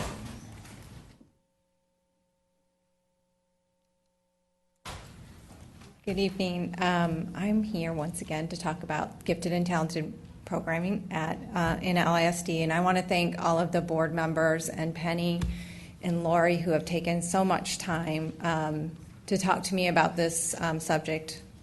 If you've talked to me, you know I'm very passionate about it. I want to bring to your attention a couple of articles. well, there seems to be one a week that talks about the race to the middle in general. Some of it is as the result of No Child Left Behind, where we are unintentionally leaving our gifted and talented children behind. And I want to caution LASD not to do this by default. We have had the same board policy on gifted and talented education in LASD since 2001. Under this policy, we have had vastly different structures of delivering services to the gifted and talented students. I am mainly familiar with the elementary changes. In elementary school, we have changed the way we qualify children for gifted and talented, and this has resulted in many of our schools in a dramatic increase in the children. All of those children that are now identified deserve and need services in different manners. However, we have failed to add one additional resource. So a teacher an elementary that teaches K through 5, prior to the changes, would have on average in my school about 14 children per grade. Now she has 25. And how do you manage 25 children, 75, 85 children, and trying to manage their learning to make sure that it's done on an individual basis? It's probably not possible. After meeting with Ms. Kyer and Ms. Duke, the very next day I found out we were having changes at my child's school. The person that runs around the district talking about gifted and talented is going to have changes, and I was a little bit upset I didn't know about it. I would encourage you, if you're going to change things for the fall, make sure you tell parents before you let the children out for the summer. It is very disturbing for both the children and the parents to show up on the first day of school and say, oops, you're gifted and talented, but everything's different. I'm not saying that those changes might not be warranted, because I do think that we can do things more efficiently than are done right now. But if we're going to change things, make sure we give the parents and the students plenty of warning. And don't forget, we may just need a few more resources also. Thanks. Thank you, ma'am. Thank you to all who spoke tonight. I'm going to have a quick 5-minute break for any of the board members that need to take a quick 5-minute break, and also give anybody a chance, if they don't want to sit through the rest of the meeting, that they feel free to leave. But we want you to stay, but you can leave if you want.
Thank you all very much.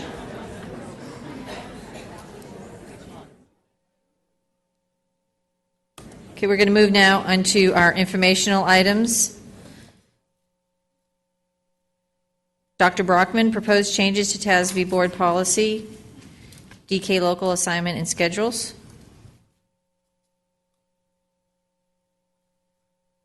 I'm sorry, I have you.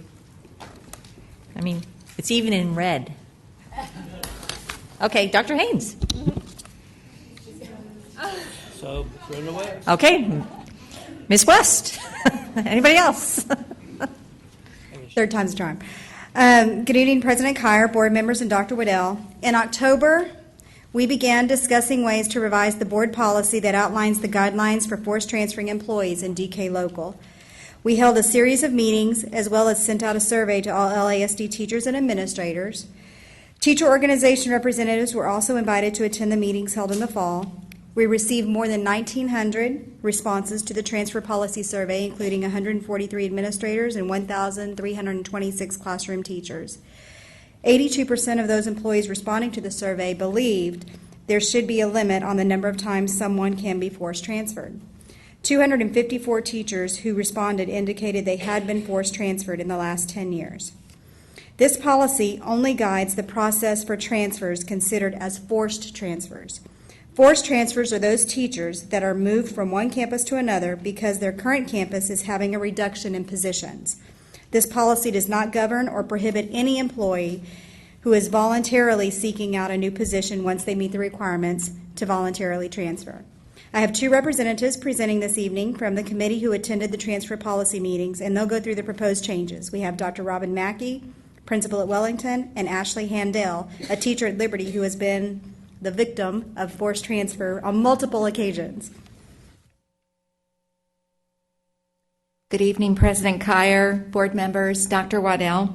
I am Dr. Robin Mackey from Wellington Elementary.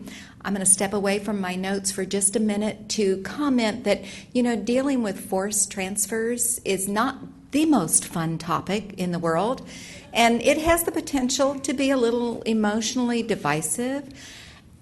Ms. West dealt with these committee members in an absolutely exemplary fashion.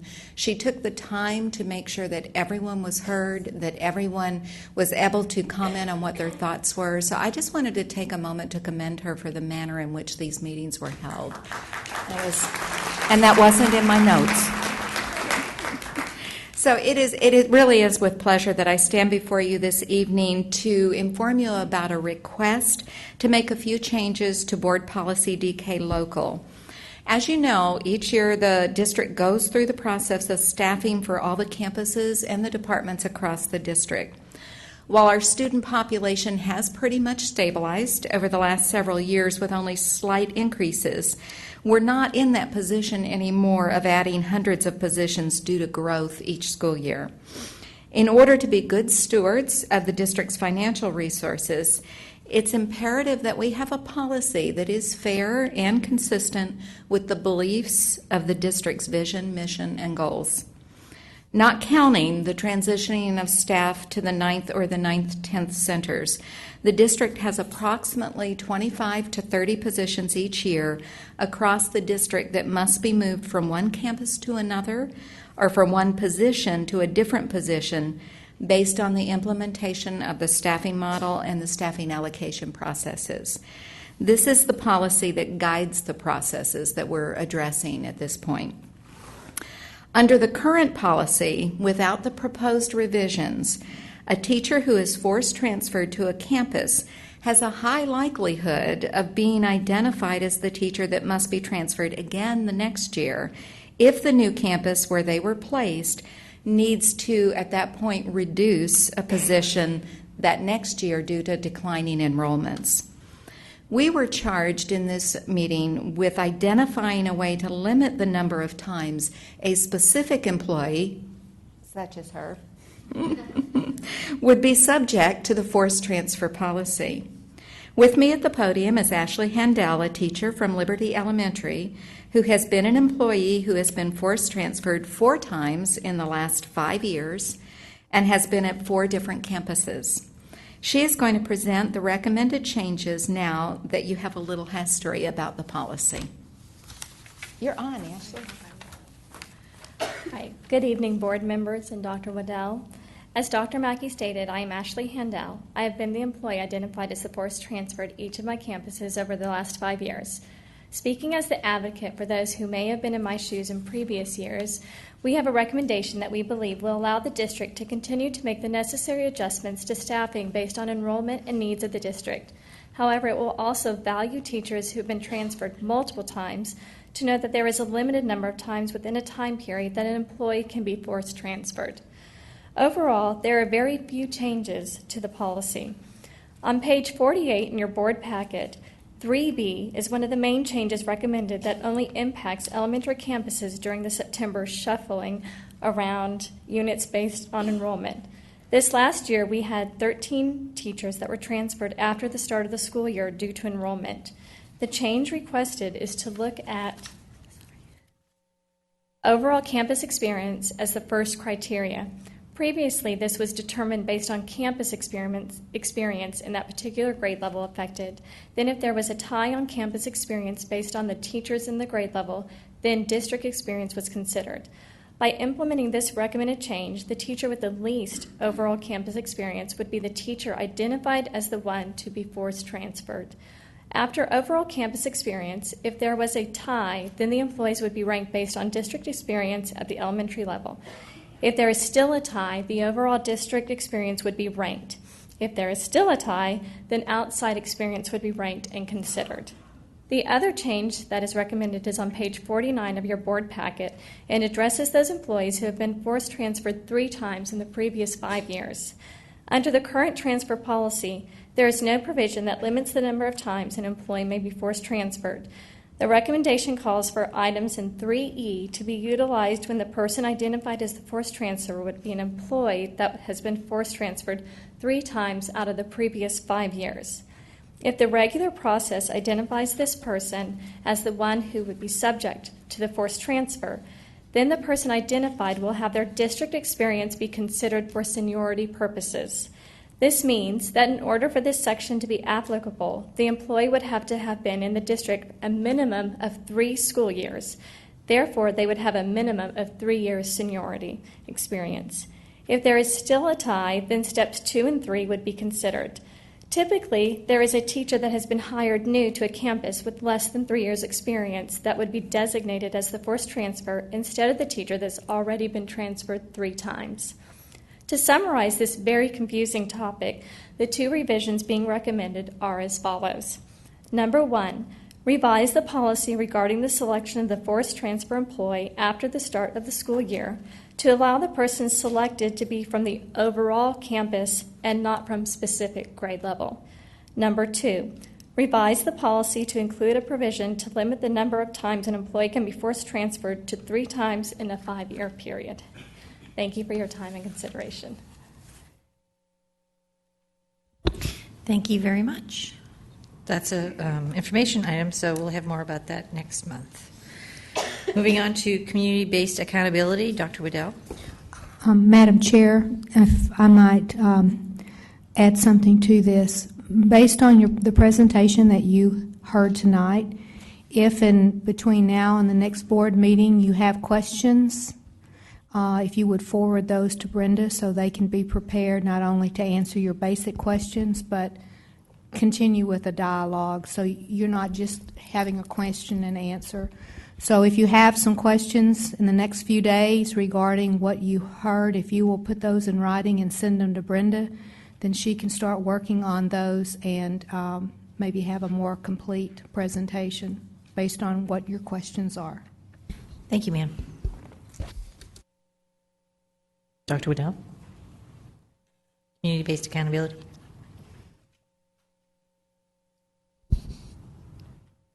Okay, I'm going to pass that on to Dr. Waddell.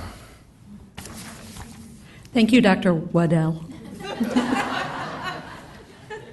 Madam President and members of the board, we would like to respectfully withdraw this this item from tonight and put it on in May. We would like to have some more input before we bring it back to you. So done. Now, Dr. Waddell, change of regular board meeting dates for October and March and May. All right. This is, you have these proposed dates in front of you, and this is something that happens every year. We just, when the calendar comes out, then we look at it in terms of conflicts, and then we try to adjust it. One example being spring break. So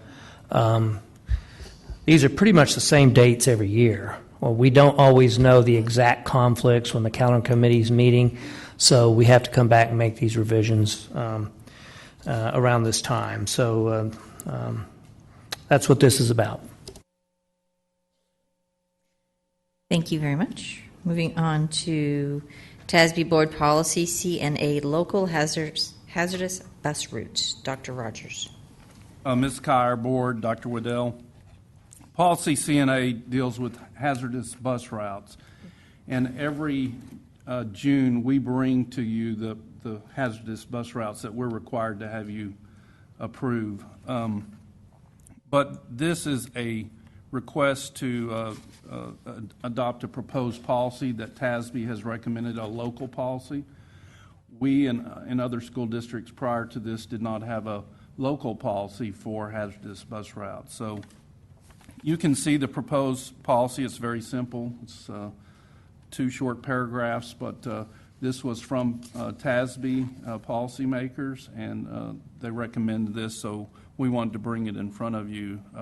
This does not do away with the resolution that we'll bring to you this summer regarding specific hazardous bus routes. Thank you, sir.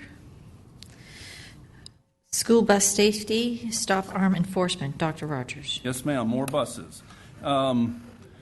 We have been approached and been in several meetings regarding trying to add some technology to our school buses regarding stop arm enforcement.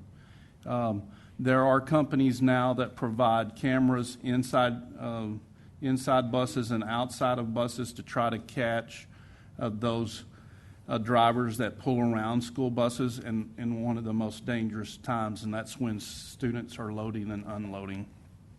And so we are wanting to put on your radar that we are planning to go seek those that might provide that service. Purchasing office and Dr. Burnett's office have been involved with this too, along with Mr. Garrett and Safety and Security. I will tell you that it won't be a quick process because there are municipalities involved and they will have to adopt different enforcement codes and so on. But basically the way it works is that the company would actually, through their system, send the ticket information to the municipality.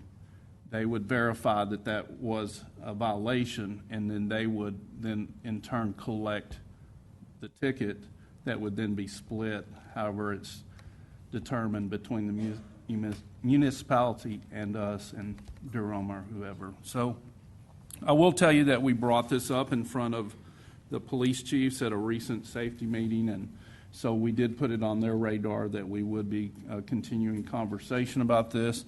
We also asked Durham a couple of weeks ago to give us give us a sample of sort of the severity of the problem. So 6 of their most experienced drivers over a 2-week period, just sort of kept a tally of how many drivers went around their bus when the stop arm was out. And I will tell you that at least every other day there was at least one driver for those that went around the stop arm for those 6 buses.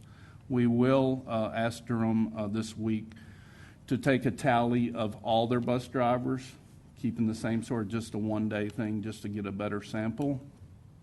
But just remember that we run 270 bus routes in LISD, so certainly our children's safety is important, and this might be a way to enhance it. So we wanted to put it, bring it in front of you. Thank you, sir. Dr. Rogers, once again, the Safety and Security Report. Well, a good segue. So I'd like to ask that Mr. Matt Garrett, our Director of Safety and Security, come up, and what we want to do is give you a semi-annual report on what's happening with safety and security in our school district. So, Mr. Garrett. Good evening, Board, Dr. Waddell, LISD leadership team. Once the presentation comes online, I wanted to give you all a semi-annual update. Last time I spoke to y'all, it was September. It was a brand new school year, and I was a brand new person with a brand new set of goals. And so this is kind of here's what we've done. This is what we'll be focusing on for the rest of the school year and into the summertime. One of the largest things that we've accomplished this year is the safety and security audits, which you've heard earlier today, and you might have seen a piece done by NBC5. This is a very long process where all LISD facilities were visited by a facilities or a safety and security audit team that was comprised of facility services zone managers, campus administrators, in some cases campus emergency teams comprised of teachers, nurses, counselors, and then SROs or our school resource officers, as well as myself.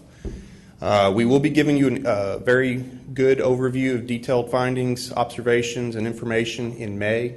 We're still doing, I believe, 2 last audits, and we've got a few intruder assessments to finalize. But again, we did these from November, shortly before Thanksgiving break, and we just finished, for the most part, this month. It was kind of a long process. We had to do everything right now. Going forward, though, we'll be doing a zone per year. That will make it a lot easier on me, and I can focus on a little bit more of the daily stuff instead of being out doing audits for most of the school year. One of the largest components of this, which I think got a good coverage and I've got great feedback from the campuses, is the intruder assessments. And I'm here today with just a few representatives of our police department. I've got Captain Griffin from Flower Mound Police Department, Sergeant Nault, who's with Carrollton Police Department, and Captain Powell, who's with Lewisville Police Department. And those gentlemen offered their units to go to basically all of our facilities. And it took multiple days, and let them do the intruder assessments, which, again, we got great feedback, and it's a great partnership with them. The campuses took it the way I wanted it to be. No matter what the outcome, they learned from it. They made their changes, they talked to staff, their awareness is up, and that's what I really wanted to see from it. Like Dr. Rogers said just a moment ago, we also held our second annual LISD school safety meeting. This was with the police and fire chiefs, the Denton County Sheriff's Office, the Denton County Emergency Management and Fire Marshal's Office. In this meeting, we talked about future initiatives, including one we're currently working on with Airmark, which is a police lunch program. This is a program that Frisco ISD implemented and got very good feedback from. Basically offering a free lunch to officers to come into our schools and eat with the kids and just get to know them and let them talk to the officers, ask them questions. The school gets a benefit of having a uniformed officer there, and the officers get a free lunch. I don't know, you could put a cafeteria food joke in there, but I don't know if Airmark will like that. So we also talked about school bus safety, which... You won't get a free lunch after that crack. Roger that. We gave them a planning update, and again, we extended our invitation to the emergency planners, local fire and police police departments to review our plans and help with us updating our procedures. Talked about our current initiatives, and then another good point that was discussed at that meeting was Carrollton Police Chief talked with the other police chiefs about the lessons learned from Hebron High School. That was a very large event, and a lot of information between the police department circulated about best practices and what to think about if this ever occurred in another jurisdiction. And the more and more that spreads out in the state, they're learning from this, and it's been a great learning experience. In September, I talked about basically building a comprehensive, cohesive, and collaborative safety and security program, and that's really what I've been trying to do, especially with the partnerships, the local jurisdictions. The jurisdictions here, as well as all the Frisco and the Colony and Highland Village who couldn't be here tonight. We're establishing and working to enhance our SRO programs. We added an SRO in the Colony. We're adding 2 more in Flower Mound when those campuses open up. We really want to provide them the resources to do their job and provide the best service to us as possible. We are also working with the Texas Association of School Resource Officers. The president of that association is actually at Hebron High School. He's the SRO. His name's Greg Anderson. And we'll be doing a joint school safety presentation for Congressman Burgess, who's having his Emergency Preparedness Summit coming up this month. we'll be doing a school safety talk about that at that location. And then also we participated, the LISD participated in the National Weather Service Integrated Warning Team. This is a great meeting. Hundreds of people were there between ISDs, county, local jurisdictions to talk about storm season, where the warnings are coming from, what lessons learned from last storm season. And it was a great learning experience there. And then also Carrollton Farmers Branch ISD. You know, the Hebron High School incident, you know, Carrollton Farmers Branch ISD shares Carrollton Police Department. And when we started talking about best practices, lessons learned, and we really started breaching that item and talking about those things and working to build that relationship with my counterpart out there. Another thing we started this year is enhanced drills, and I want to highlight that a lot of campuses already were doing certain things like what I'm about to say.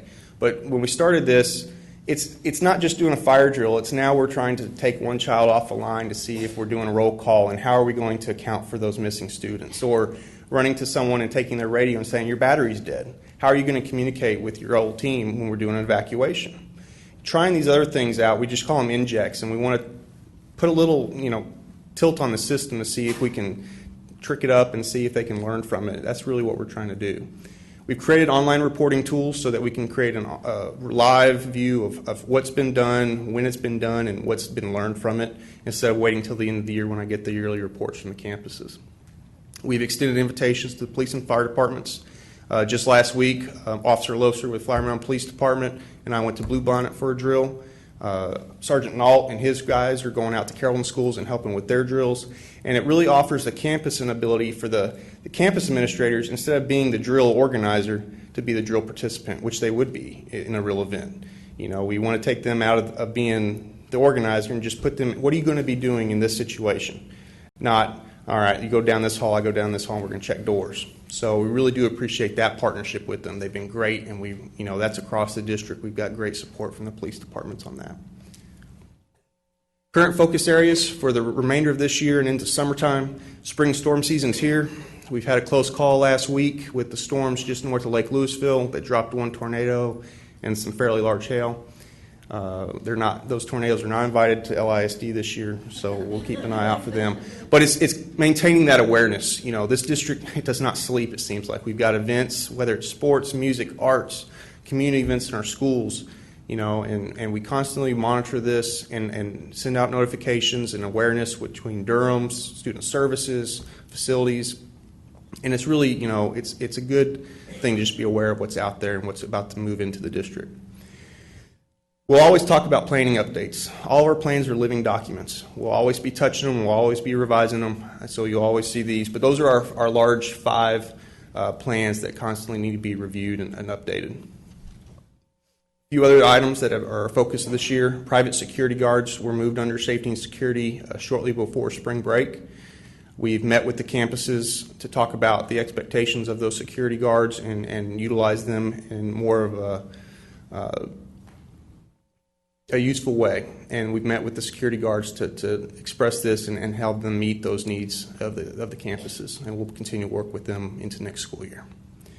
Exercise development, just like Lewisville PD used our facilities last summer, we've extended the invitation for them to get into our campuses, learn our floor plans, exercise this summer. We've also are working with jurisdictions for multi-jurisdictional simulation drills and exercises. Also, security camera upgrade, tentatively set to come to y'all next month. This is phase 1, which would be the replacement of analog cameras. We have roughly about 300 in the district, as well as creating a one standard video management software, as well as 30 days of storage. Currently, we've got multiple platforms. It's not very user-friendly. It's only used on a PC, and it's on our network only, which doesn't offer our police partners easy access. The goal with this is to make it easy, not just for staff, but for the officers in the field, for dispatch, for anyone in the law enforcement and even fire community to use our cameras for investigation or response to alarm calls or real events. And finally, the Flower Mound and the Marcus 9th grade campuses are coming online in August. We'll be working with them to develop their shelter plans, evacuation plans, training for their staff, and get those online, as well as getting Flower Mound PD in those campuses so that they can learn the layouts and practice in there and understand what they have. So with that, that's the end of my presentation. Thank you, sir. And Ms. Kyer, I'd just like to once again express our appreciation to our law enforcement officers and fire department first responders for the job that they do for our citizens.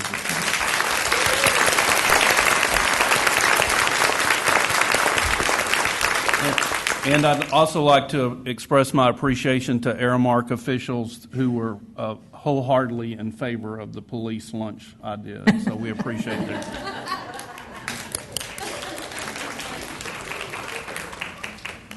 Enjoy those chicken nuggets. No, I don't go eat lunches because they don't give me those good chicken fried steaks anymore.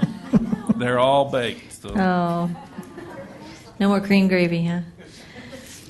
Okay, moving on to our discussion items. Thank you, Mr. Garrett. Discussion item number 1 is LISD strategic design. Dr. Haynes? Okay, who's doing it now? Oh, really? Okay, Dr. Brockman.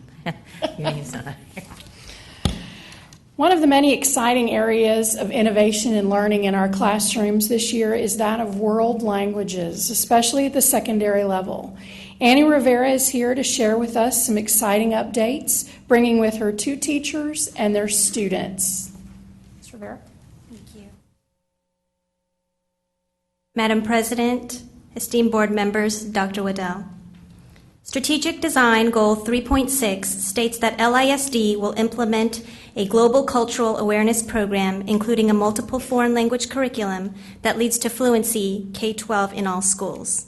In order to achieve fluency, students need opportunities to engage with language in ways other than the traditional textbook, isolated vocabulary, and grammar drills. The following video shows many of our World Language Innovator agents, who are 24 out of our total 90 world language teachers from all 3 zones, who have committed to transforming world language courses and demonstrated out-of-the-box thinking and instruction.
A list of the World Language Innovator agents and their campuses are shown in the attached visual. I'd like to invite the World Language Innovator agents to stand.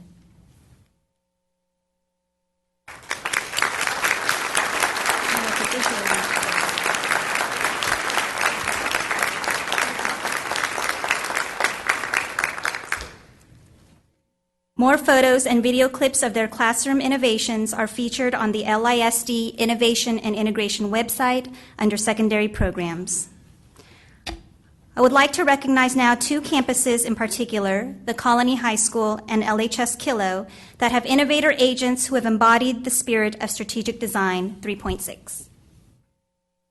Please stand. I would like to now invite Ashley Sambaluk, French teacher at the Colony High School, and Caitlin Lewis, Spanish teacher at LHS Kilo, and their students to share how their levels of student engagement and fluency have changed as a result of the World Language Innovator experience.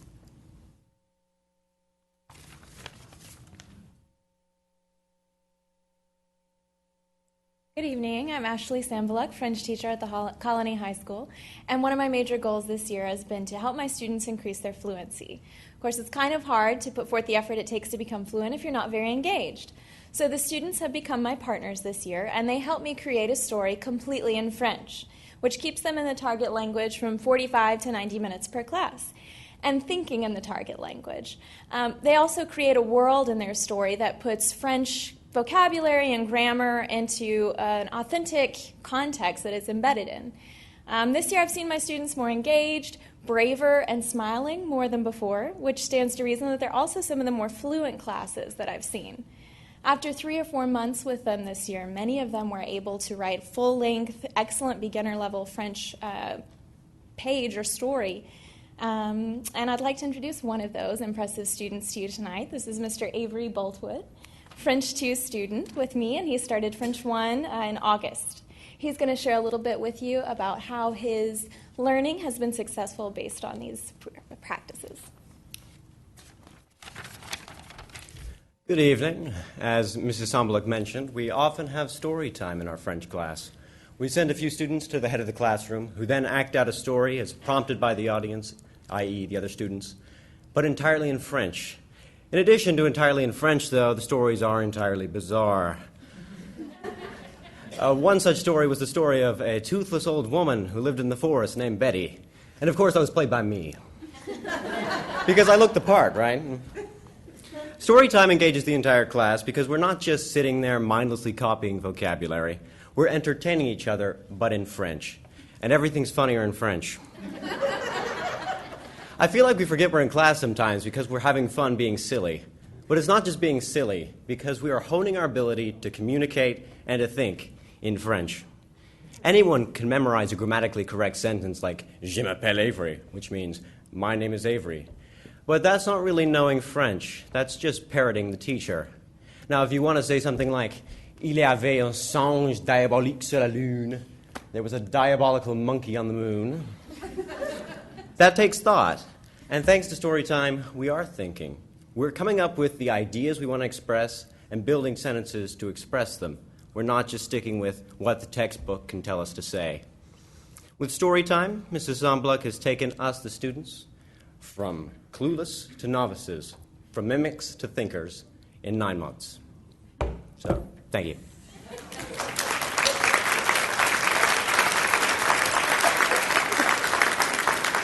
Good evening. I'm not sure how to follow that, but my name is Caitlin Lewis, and I am one of the 3 Spanish teachers at LHS Kilo. This year, starting in the fall semester, I was part of the team that got to pilot the Spanish immersion program in the district. That just means that we speak 99% of the time in the target language starting from day 1. That did make our students rather nervous, but today it's been amazing the results that we have seen. This just allows the students to learn through the context of the language in authentic experiences instead of the traditional textbook workbook way. All materials also are in Spanish. We do have a Spanish to Silent Sustained Reading that we are piloting and other authentic materials as well. The reason why we did this is because we want to have them learn long-term, not short-term memory, not be mimics, as Avery said, but be long-term thinkers. We also wanted to build their communication. We want them to leave our door feeling that they can go out in Texas and speak Spanish, or they can fly to Spain or Mexico and feel that they can speak in the language and be successful. So at this time, I would like to introduce my student, John Anderson, who I've had through Spanish 1 and 2.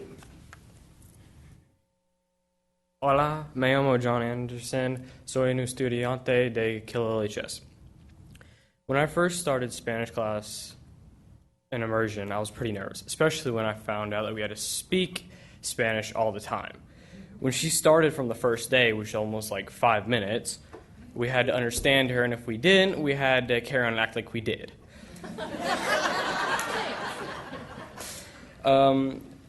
Throughout the class period, we speak instead of focusing on isolated grammar rules or drill words, like she said. She emphasizes and models and uses tons of visuals to help us figure out what she's saying, even though most of the time, when we started, we didn't. As she uses tons of visuals, we help each other figure it out by speaking Spanish as we are asked to most of the time. Since the beginning of this year, I feel like I've acquired much better speaking abilities, and I feel like I'm ready for the real world. Gracias por la experiencia. Madam Chair, Ms. Lewis, will you come back to the podium, please? Madam Chair, may I Yes, you may. share some information with you? Dr. Lewis, will you join the podium, please? I want everyone to understand the depth and breadth of language that these two individuals have. Of course, Leslie is certified in Spanish, but she also had the opportunity, Dr. Waddell, to work with Jeff Turner when Jeff was in Jacksonville and help develop the dual language program in Jacksonville. Caitlin is a product of dual language.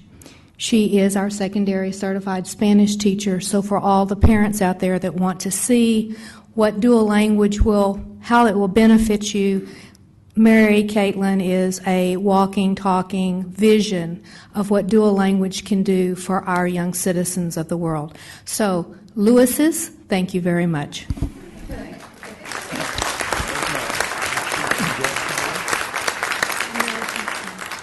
Thank you, ma'am. Okay, so moving on. Does anybody have any questions? I think they're done. Does anybody have any questions? This is a discussion item. Ms. Sheffield? Can you explain target language fluency and what that looks like in the classroom? And so explain that, first of all.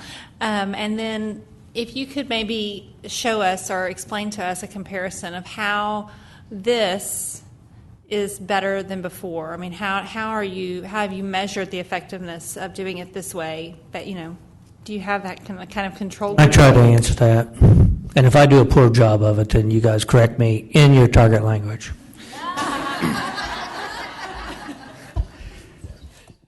What target language fluency means is the language that they're studying, French, Spanish, German, that they become fluent in it, which means they can be conversational. Am I pretty close? So they want the kids to actually be able to speak the language and not just be repetitive on skills or vocabulary or maybe, verb conjugations and then forget it the next week. And an example I'll give of that, since we're talking about family, is my own daughter, who took 3 years of Spanish, and she was in Spanish 3, and she came home one day, and she asked me to help her with her Spanish, and I said, "Kay?" No. Spanish teachers got that. So she had a poem that she wanted to read to me. And so she gave the poem to me, and she'd memorized this poem I found, or was memorizing it. So she said it back to me, and it took a little while. But she was able to eventually say the whole poem to me in Spanish. And when she was done, I said, "Great, now what does it mean?" And she said, "I don't know, I was just supposed to memorize the words." That's not target language fluency. We're going for the kids actually knowing how to speak the language, and that's been a problem in foreign language instruction for a long time, and I really applaud these guys for what they're doing, and it's great to see these kids get up and give that kind of testimony.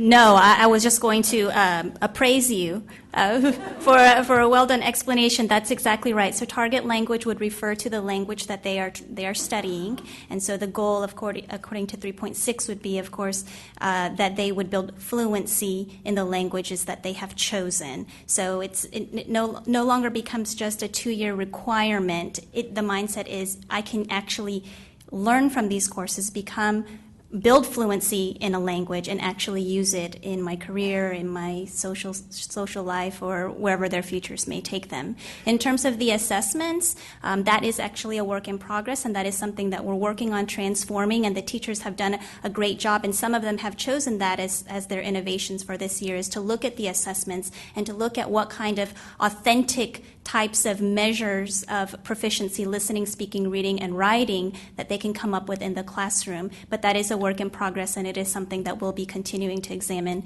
throughout the summer as well. Okay, so this was an opt-in program, so your teachers had, I mean, when the teachers who are the innovators, are they all those classes are, I mean, like, Ms. Lewis said, she speaks in Spanish from day one. Is that how all of them are? Yes, they have chosen their own innovations. All of them have to lead toward fluency. So if they're looking at an innovative assessments, if they're looking at technology innovations, whatever they may choose, it has to lead towards student engagement and fluency. So there is a variety, but these are 2 of the innovations that they have chosen. There are 90 world language teachers in the district, and about 15 to 18 are represented here tonight. A few are missing, but there's roughly 25 teachers who are actual innovator agents who have actually committed to doing something and making a change in their classrooms. So it's 25 out of 90. Do we have any Latin teachers? We do. Oh, she just left, but yes, we do. We have 1 Latin teacher. I took Latin. Summa Greca Law, that's what I remember. Yes. Yes.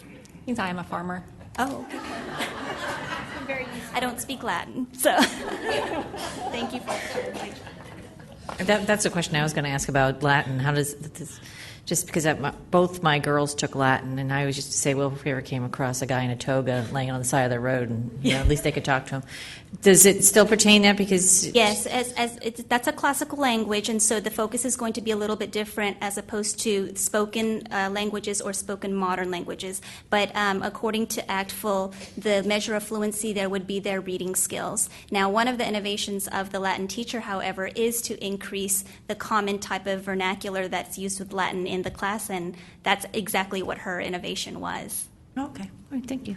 Anybody else? I have one question. If we have 25 out of 90 teachers, how are we, for the next school year, going to get more teachers involved and into this process so more of a variety of our students can be a part of this? Yes. The idea is that the 25 innovator agents who are represented here tonight are leading that cultural shift and transformation in thinking and instruction. And so I think that they actually will really help lead that sort of thinking in the classroom. And so we're going to start from there and continue to build as we looked at professional learning and other options in order to increase the strategies that they may have. And I'm also have been working with them one-on-one and individually meeting with them and going through coaching and observing them, giving them feedback. And so through that, they have built a lot of confidence in order to make those shifts in their classrooms and continue on with those transformations. Ms. Latham? Yeah, the one thing that I saw in the video and that I heard in the presentations mentioned was immersion. They're doing total immersion into their target language throughout their class, which brings me, brings up questions about the dual language program, where the dual language program seems to be a total immersion for our English-speaking students, but it's not necessarily a total immersion for our Spanish-speaking. And I just wonder if the benefits would be there for our Spanish-speaking children to have a language class like these that you presented tonight that's total immersion English, that maybe it would help them advance faster.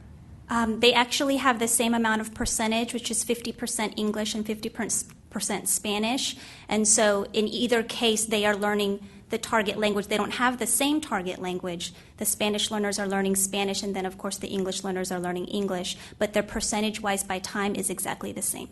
Right, but these other classes, they were talking they're 99%. Oh, yes. Whatever the target language is. Mm-hmm. So that's a little different than the way that we have dual language split, where right. I understood we were doing 50-50. Mm-hmm. But I just wonder if the studies are there that 99% of the Latin class is total immersion, and it seems to be working, and the kids are catching on quicker, and they're more engaged in learning that language, if that would help our Spanish-speaking populations.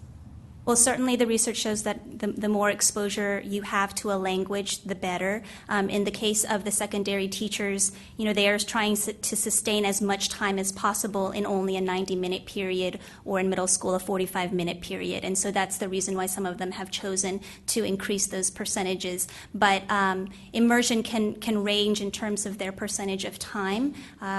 Just as Ms. Sambaluk had mentioned, her classes run between 45 and 90-minute classes. Ms. Lewis's run about 99% of the time. And so again, depending on what their innovation is and the needs of their students, they will adjust those times as they feel necessary. Thank you. Ms. Vaughn? I studied 4 months in Merida, Yucatan, when I was in college, and came from the Midwest, and I'm not sure I'd ever even heard a Spanish word. And you learn quickly when you are totally immersed. So I'm so excited for you guys, and I was just curious if we had any in sign language. Do we have any innovators in sign language? We do. I don't believe that it was? there's Oh, yes. Here tonight, but there was one featured on the... Yes. Yes. Awesome.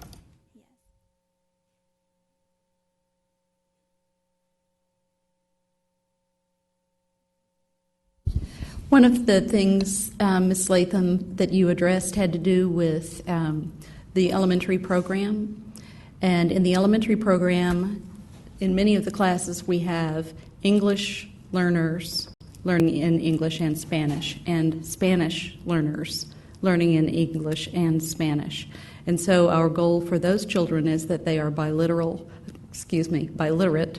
and bilingual, and that they come up learning all of their content in both languages.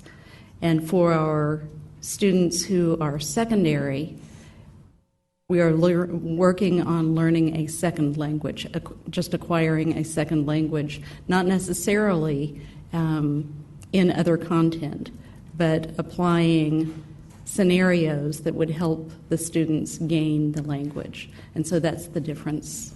And if you would like to add to that, Dr. Lewis. That's what I was going to say. The difference is between the English immersion, they have to do a 50-50 at the elementary level, whereas this immersion is a secondary class, and it's just one thing that they do during the day, whereas in the elementary, obviously, and they're in a self-contained partner model. So there's a difference between the two models as it relates to elementary and to secondary. Thank you. Dr. Riddell, that was what I wanted to clarify as well. Thank you all very much. Moving on to the financial reports, Dr. Burnett. Hardly seems fair to have to listen to a financial report after that. We do have, must be a language no one wants to speak. Audio. We do have a presentation. We have, or at least we have it for the slide. Not sure how well those can be seen, but this is our general operating summary of our financial report. If you can flip through that, we'll go back to the graph and a couple of more pages.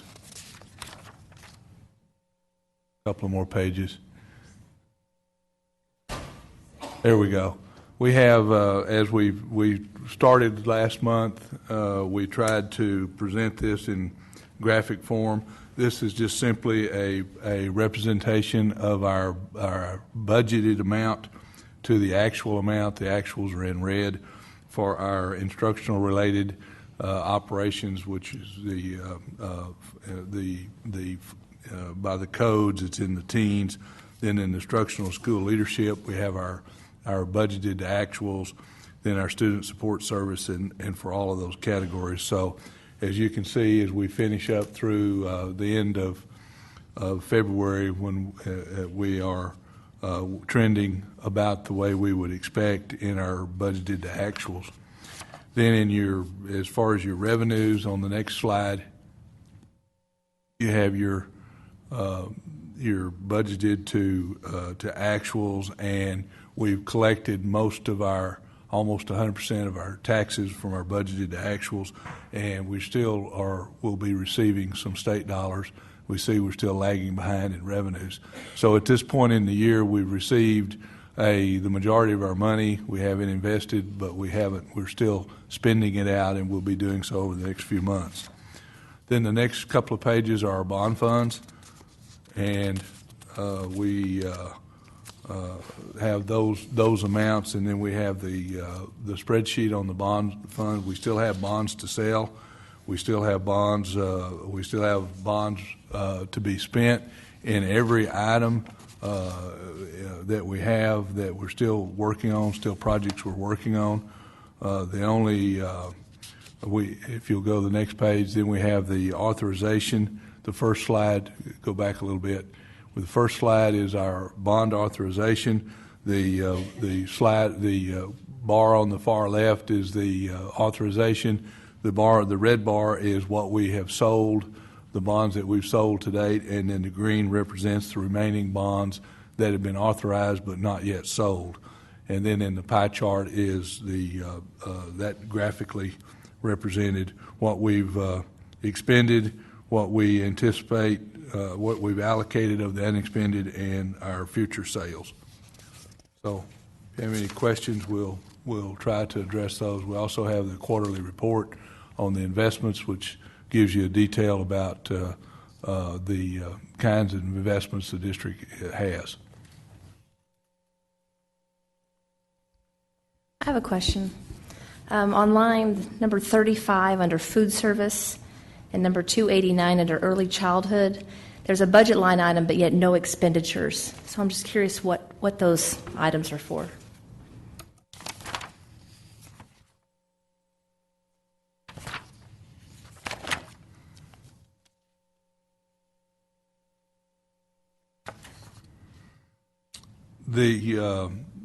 That 289 fund, I'll double check, but it's my understanding that is, I think, a summer school program, but it's a federal program, and we just haven't spent any money out of there yet. But I'll verify that. Number 35 on food service.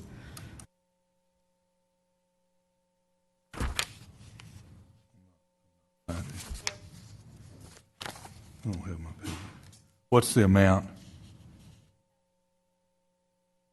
I'm sorry? What pages are not numbered?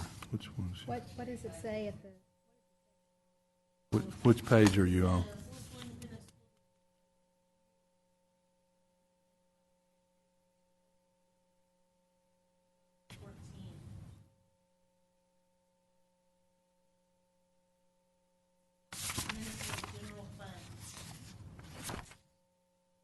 Oh, I beg your pardon. I see it. The instruction is 35. We'll have to check on that. I'm not sure why we have that. Most of our food service budget is in a different fund, and it's not carried in the general operating. Well, let's check on that. There's what your question is why is the $6,000 not expended? We'll find out.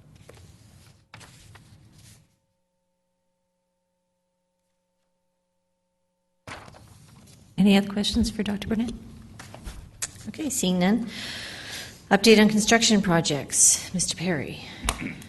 We will talk a little bit about immersion in facilities since we've got the certificate of occupancy on our aquatic center as well as our certificate of substantial completion.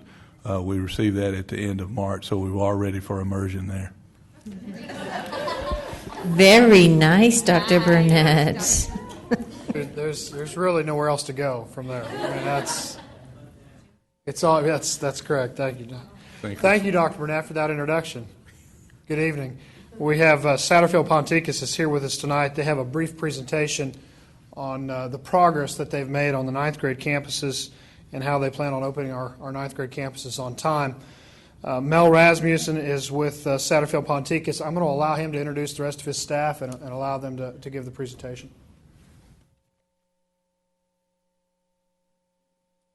Good evening. I have with us our Executive Vice President, Jason Harrelson, along with one of our superintendents, Dan Ben. And Dan is very intimate in the details of the project, and he doesn't need to get into a whole lot of detail, but he's going to run through these slides and let y'all know where we are and where we're headed. Dan. Good evening.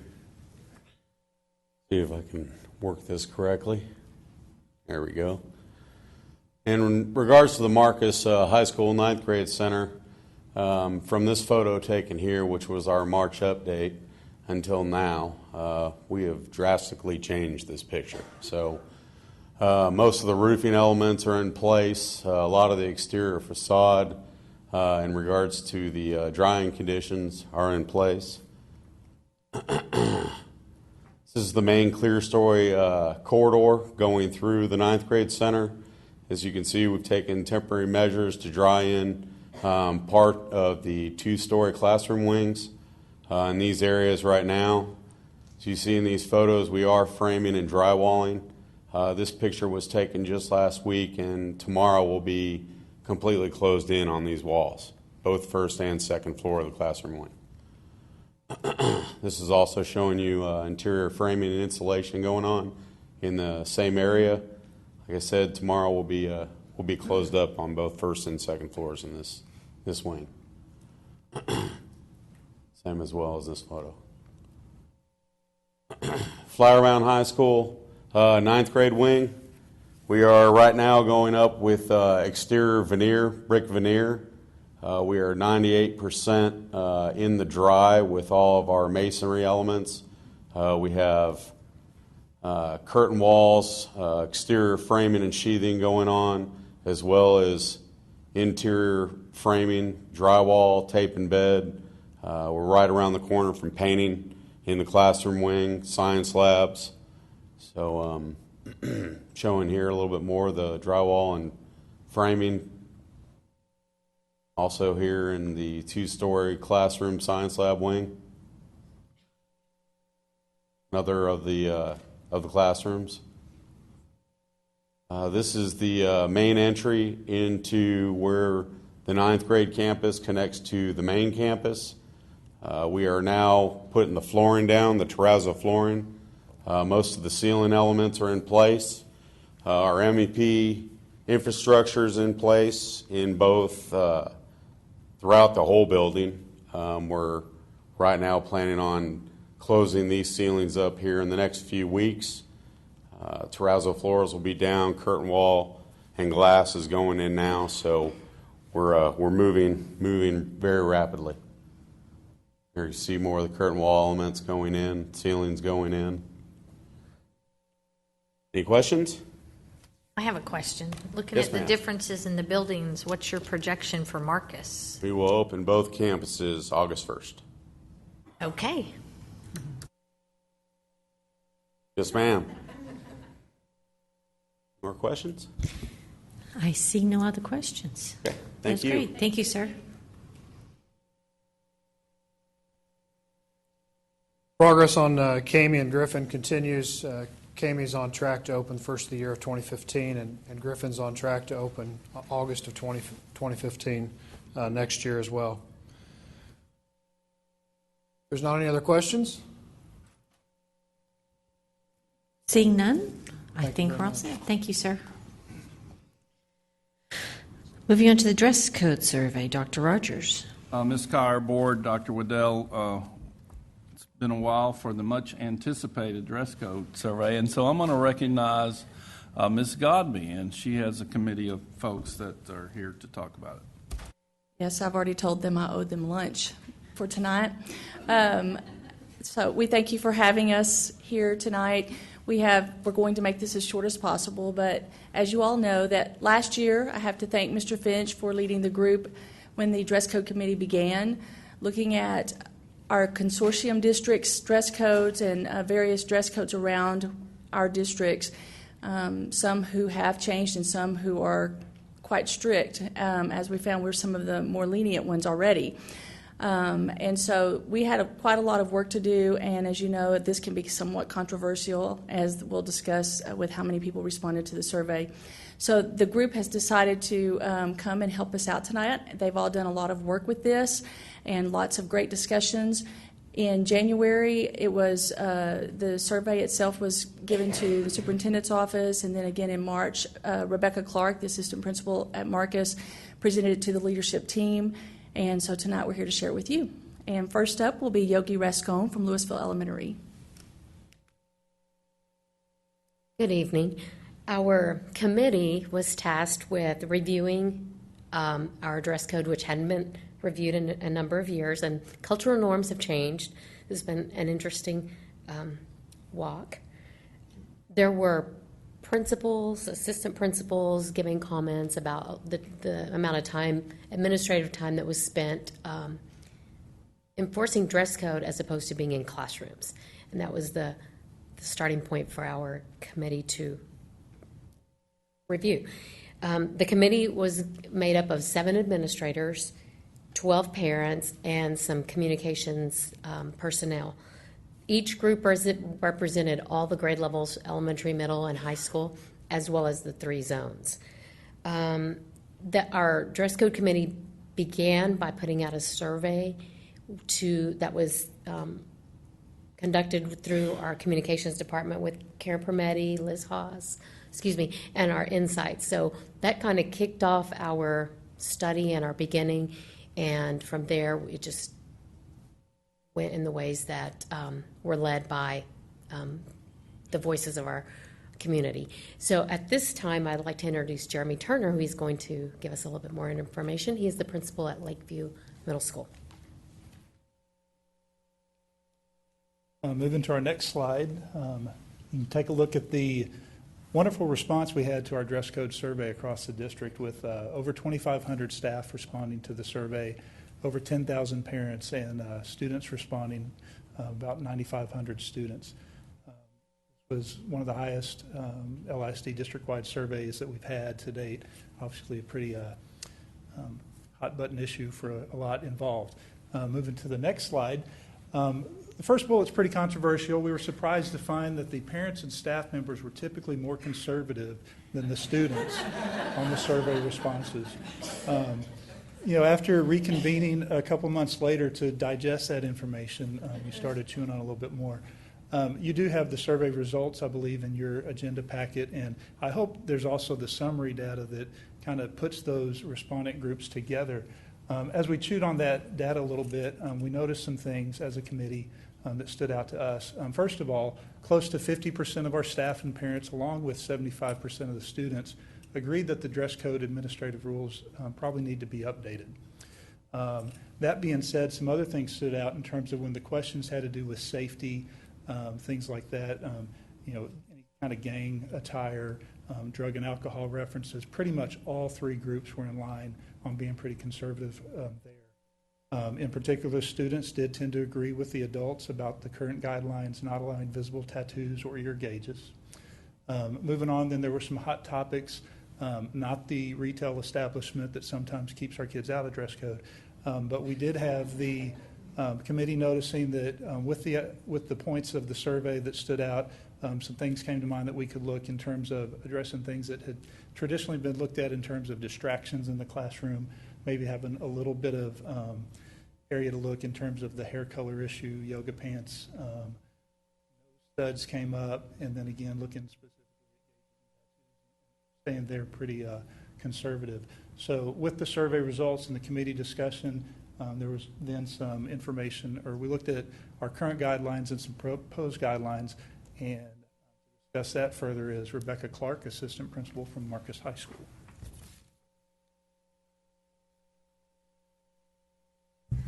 Thanks for letting us come and speak with you tonight. We have spent quite a bit of time talking about this, and interesting to share all the different opinions, both from administrators and teachers and staff and the parents in our community. And there were a lot of directions we could have gone as to what to tackle, but we decided to kind of narrow our focus in on some areas that we could reach consensus on.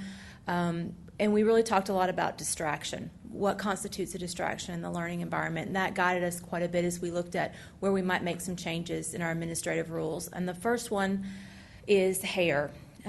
We're seeing quite a bit of hair color that's outside the natural range, whether that's a whole head of hair, whether it's highlights, whether it's the colored feathers that have been popular in recent years.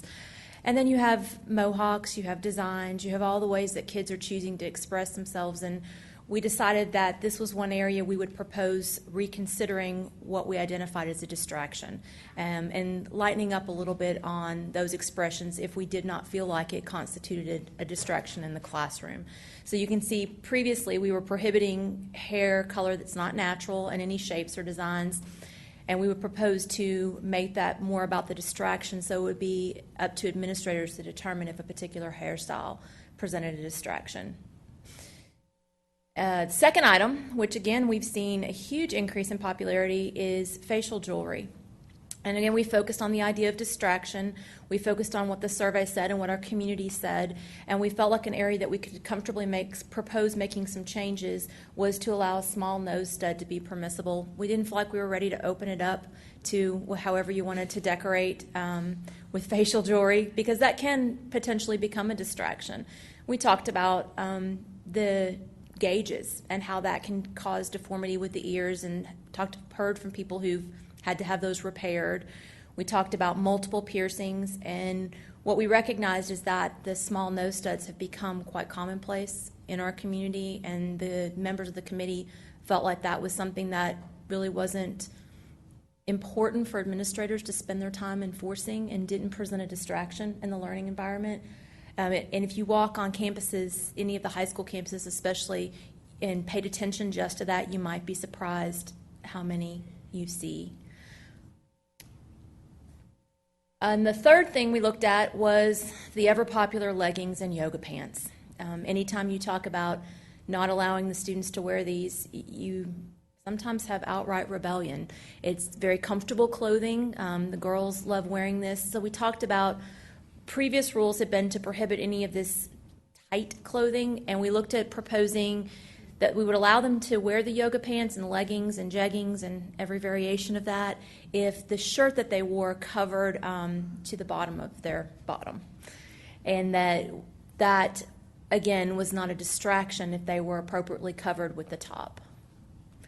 And I'm going to turn it over. Oh, I have one more slide, I think. One more slide. As a last point, we recognize that there's some needs to monitor some of the changes that we're proposing. If these administrative rules changes are made, we need to stay in touch with administrators, with teachers, with the community, and kind of monitor how it's being perceived. If the changes that we're recommending are causing distractions in any way, or if, as we anticipate, they aren't, should we move forward with those changes, with additional changes?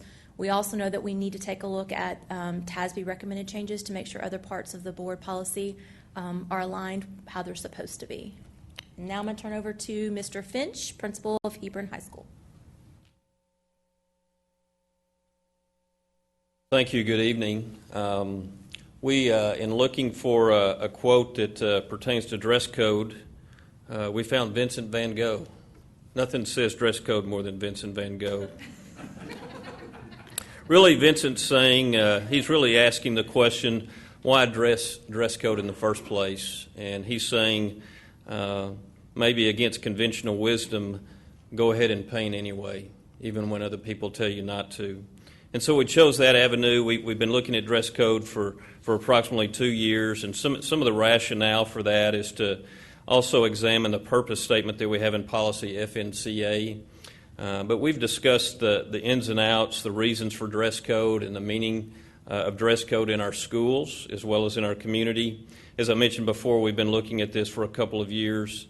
The committee has worked diligently on examining all aspects of dress code, has solicited the opinions of parents and community members to try to reach something that is meaningful, but that all can agree on as well. And currently, we have a proposed statement for the school board. We would call your attention to that. Both the purpose statement currently and the one proposed were part of the survey. And from the survey, the proposed statement was recognized as favorable. But if you would permit me to read the current one, the current statement, purpose statement says the district's dress code is established to teach grooming and hygiene, instill discipline, prevent disruption, avoid safety hazards, and teach respect for authority. The committee thought we might take a stab at this and maybe even do a better job with it. And so we're recommending below the Lewisville ISD dress code as a reflection of school and community expectations and standards for students. The dress code plays an important role in creating an effective, safe, and nurturing learning environment free from disruptions. As such, the LISD dress code is intended to establish respect, positive impressions, and encourage success beyond the school environment. So we propose and bring that to the school board this evening. And at this time, I'll turn it back over to Ms. Rhonda Godby for any questions you may have. Ms. Duke has a question, from what I understand. Okay, so if we talk about the hair and the administration decides if it's a distraction, I look at the dress code that we have now, and I'm talking about secondary. So every school's different, even now. You talk about yoga pants, and there's one high school that'll let you wear tank tops with your yoga pants, and another, they don't allow it whatsoever. So how is the administration feeling about being the ones to decide it's a distraction? Because to one person it might be, but then they say, well, we can do that at Hebron, but we can't do it at Flower Mound. So there needs to be, I don't know, just No, you're absolutely more correct. concise and consistency in that, because I hear about that quite a bit, especially with yoga pants with the high school. Well, yoga pants right now are not supposed to be worn. Oh, but they are. And they're I know. worn with I know. short shirts. I know, and that's part of the concern. And because they are being worn, is why we need to change it. But Tommy Ellington has been working to get the student handbooks aligned across the district, and I have also told him that we need to get aligned on how we're monitoring dress code. This actually came up 2 years ago at the Learning Center. When kids are going into the Learning Center, they're coming in with some of the things they're not supposed to have already when they're trying to get into the Learning Center from multiple schools.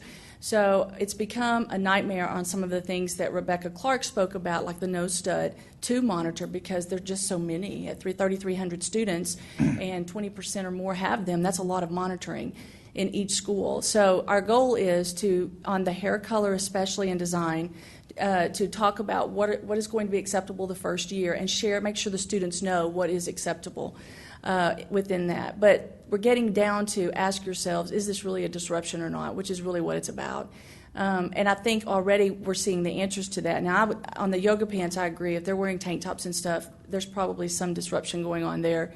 But I was actually personally more concerned with the short skirts and the low-cut tops that I see and some of those things. And we kept all of those the same. Are you going to have, like, in a principals meeting, the training to try to have some consistency within, let's say, the 5 different high schools? Hopefully, I know it's discretion, I understand that, but just a little bit of consistency? Ms. Duke, certainly, first off, we want to write the rules, and we're not actually finished. The committee's not finished with writing the verbiage of the rule. We know that we want to write rules that are enforceable. And we don't want principals or assistant principals just to use the word distraction. So they are still working, for instance, on what type of different hair color might be acceptable, not to where someone can walk around, with, bright blue hair, but what type of streaks or whatever might be acceptable. Once they write that rule, I can assure you we will be visiting with principals to discuss the consistency. You're absolutely right.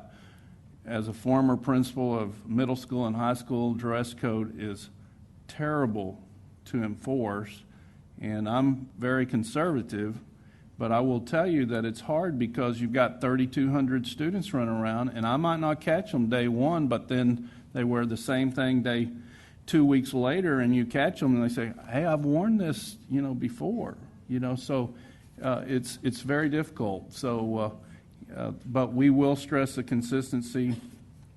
There's no doubt, once we get the verbiage of exactly what we want to enforce written and finished by the committee. There's just no way to catch all of them. I'll give a good example with my own daughter. Yeah, she, having worked with the dress code for 2 years, she had a sweatsuit that had a word on the backside that clearly is can't do. And I said, are you supposed to wear that to school? Yes, I can wear it. Okay. I'm going to tell you probably ought to take a change of clothes when you go, but she didn't get caught the first time. She did the second. It's just how it is sometimes with so many students, and I know I did not go help her.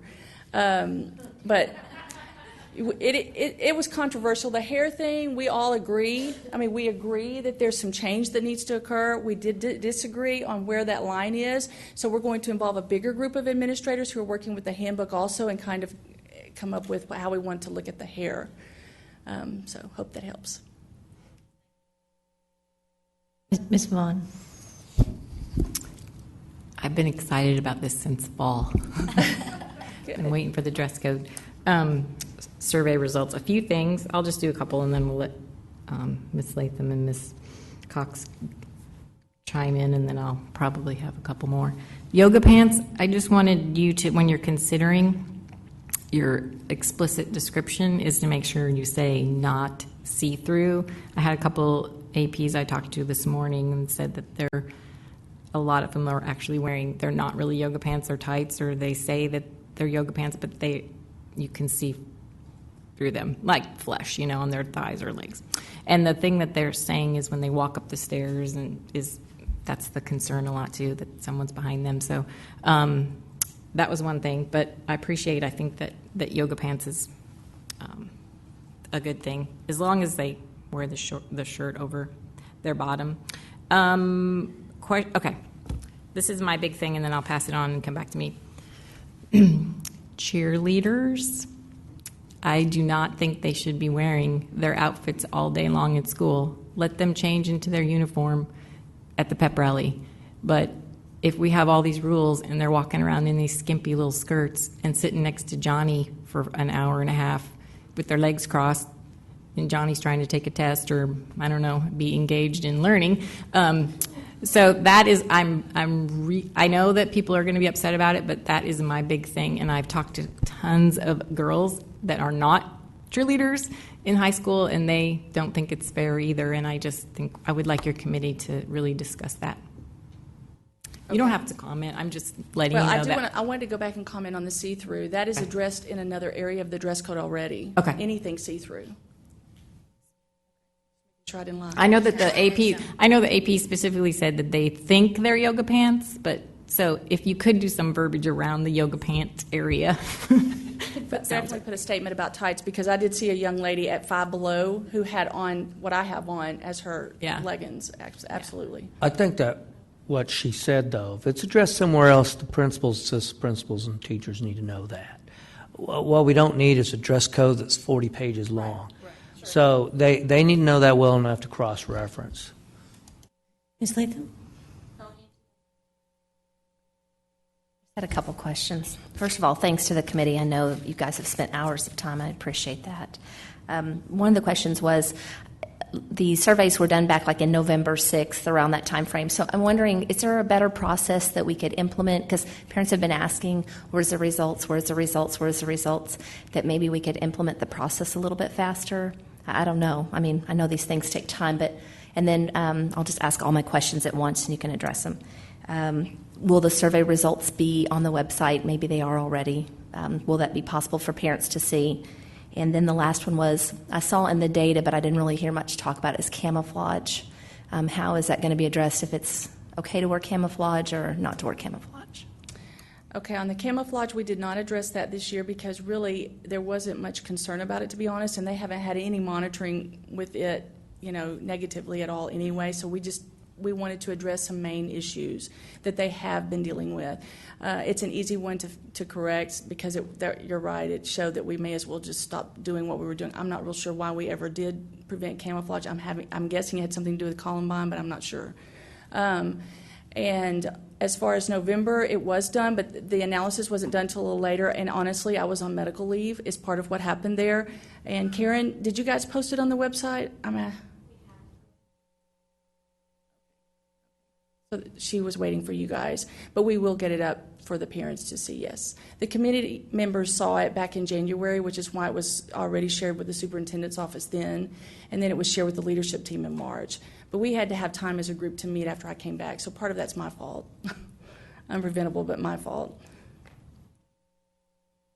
Well, she asked a couple of questions that I was going to ask, but I did notice on a couple pages back on your presentation where you made note that the board. Can you flip back a couple screens? There's a comment on there about. Keep going. Stop. Detailed dress code guidelines and are administrative rules and not board approved. I just needed to read that out loud because the public doesn't understand that we don't make the dress code. And then the other thing that I wanted, the other thing was I think we all have this concern is that the dress code be such that it can be consistent across the district and enforced the same across the district. And I feel like y'all are on a slippery slope with that hair color and design thing because I think Tricia said, someone said, where it may be norm on this side of the district, it's not norm on the other side, and therefore it is distracting. So I applaud y'all for doing this work because I don't think it's norm anywhere. I do think the streaks are more of a norm, and I think that's probably where we'll end up going the first year with it. And as we said, we'll be monitoring it to see, what are they dealing with, how are they testing it, because, with that quote, you tell them they can't, that's the first thing they're going to do is push right outside that boundary. So our goal is certainly to make it more consistent, both with discipline of other things and discipline with dress code.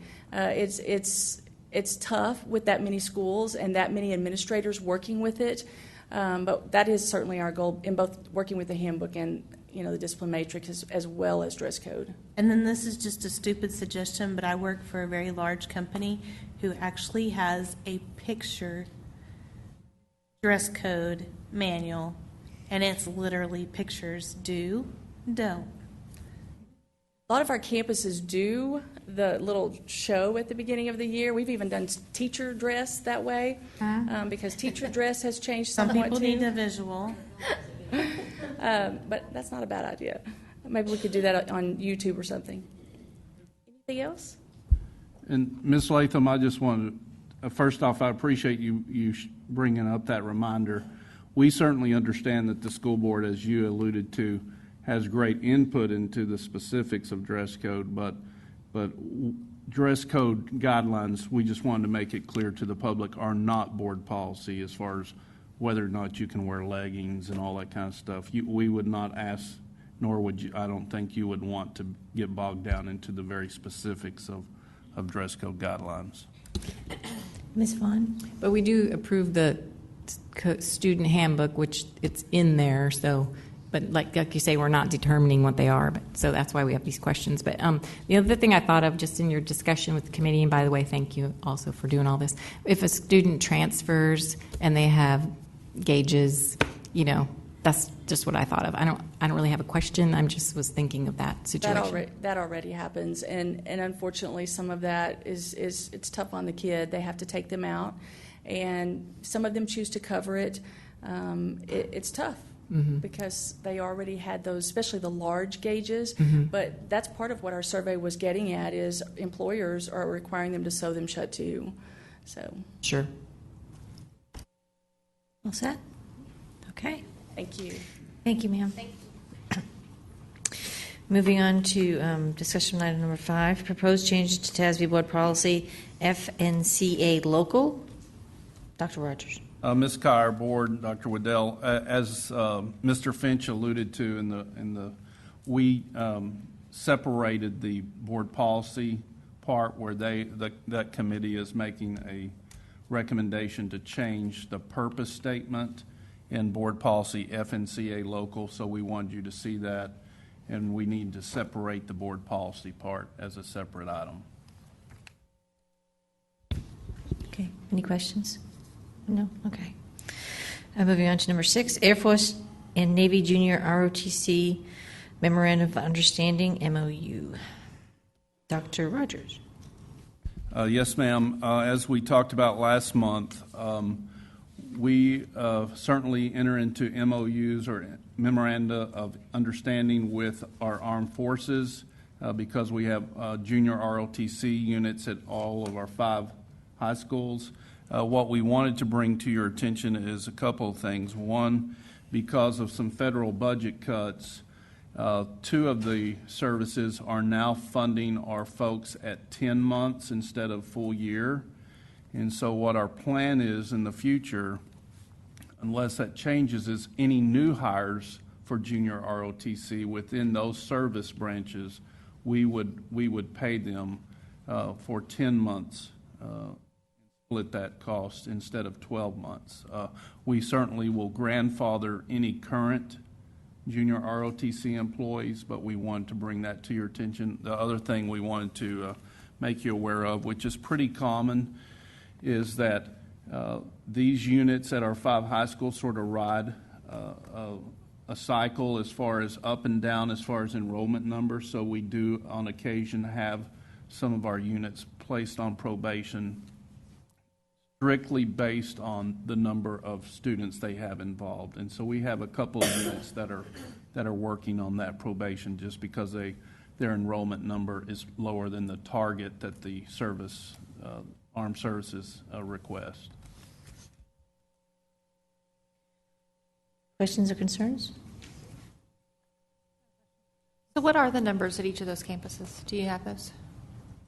Ms. Sheffield, I'm not positive of the exact numbers, but I think the target is about 120 to 50, and it's a little different. And so we may have 90 to 100 kids. So it's not drastically lower than what the target is, but it's still something that the service branches bring to our attention. And the commanders of the junior ROTC units have to, along with their principal, develop a plan on how they're going to remediate that.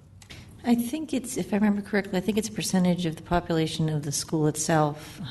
I can't remember how much the percentage is. Well, it said in the MOU, I think it's 100 students or 10% of the population, whichever is less, or 10% of the enrollment. I was just curious what our numbers were, and do we see with those programs? I mean, do they truly just go up and down? Have we seen a decline, increase over the last few years?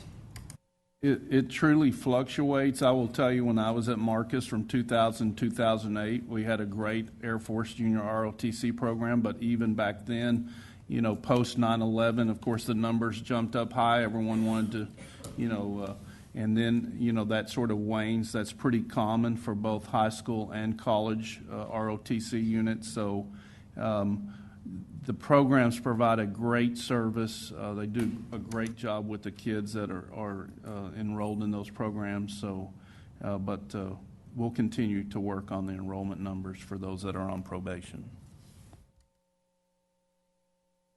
Any other questions? Okay, seeing none. Advertising on football scoreboards. Dr. Burnett. We've had some questions about our processes on advertising for school board over the couple of years, and so we're presenting to you a slight change in how we deal with the advertising on the scoreboards at the football stadiums. In the past, that's been handled at the district level, and the money has gone to the general operating fund. We've had that done. The bulk of the work was done through a third-party vendor, Home Team Marketing. We bid that again this year, and we received the bids, and we really didn't particularly care for either bid. So we've met with the high school principals as well as the coordinators at the campuses, and we would like to move the scoreboard advertising to the campuses under the direction primarily of the principal, but with input from the coaches as well. And so that money would basically flow to the campuses for the direct benefit of the students instead of going into the general operating fund. We're not under any illusion that it'll be without some questions that come up, so we certainly would like to at least try it for the fall for this next year. We've established a price point for all the school boards at $5,000 a slot. We have 4 slots on each school board. Some of our school boards are full. Some, it's a struggle to get them to be filled. And but we're hoping that with the help of the campus principal and the coach and some of the community members at that particular campus that will be we'll get some remediation on that and we'll fill them all up.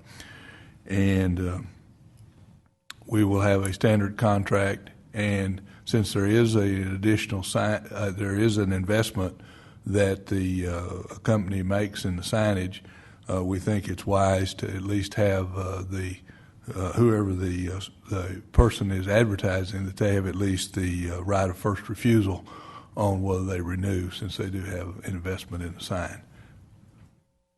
But we'll try to answer any questions about it.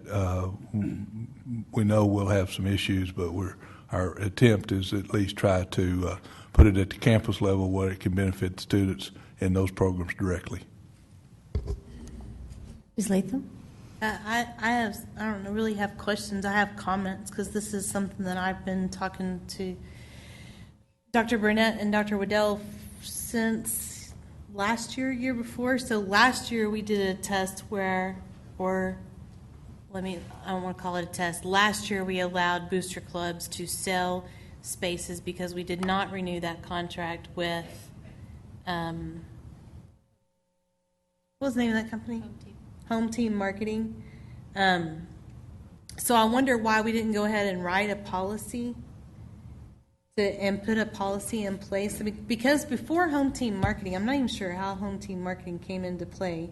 That's before, I don't know, Carol might know, she's been here long enough, but before Home Team Marketing, the booster clubs were responsible for selling those spaces on their scoreboards, whether it's the football field, the baseball field, the softball field, whatever.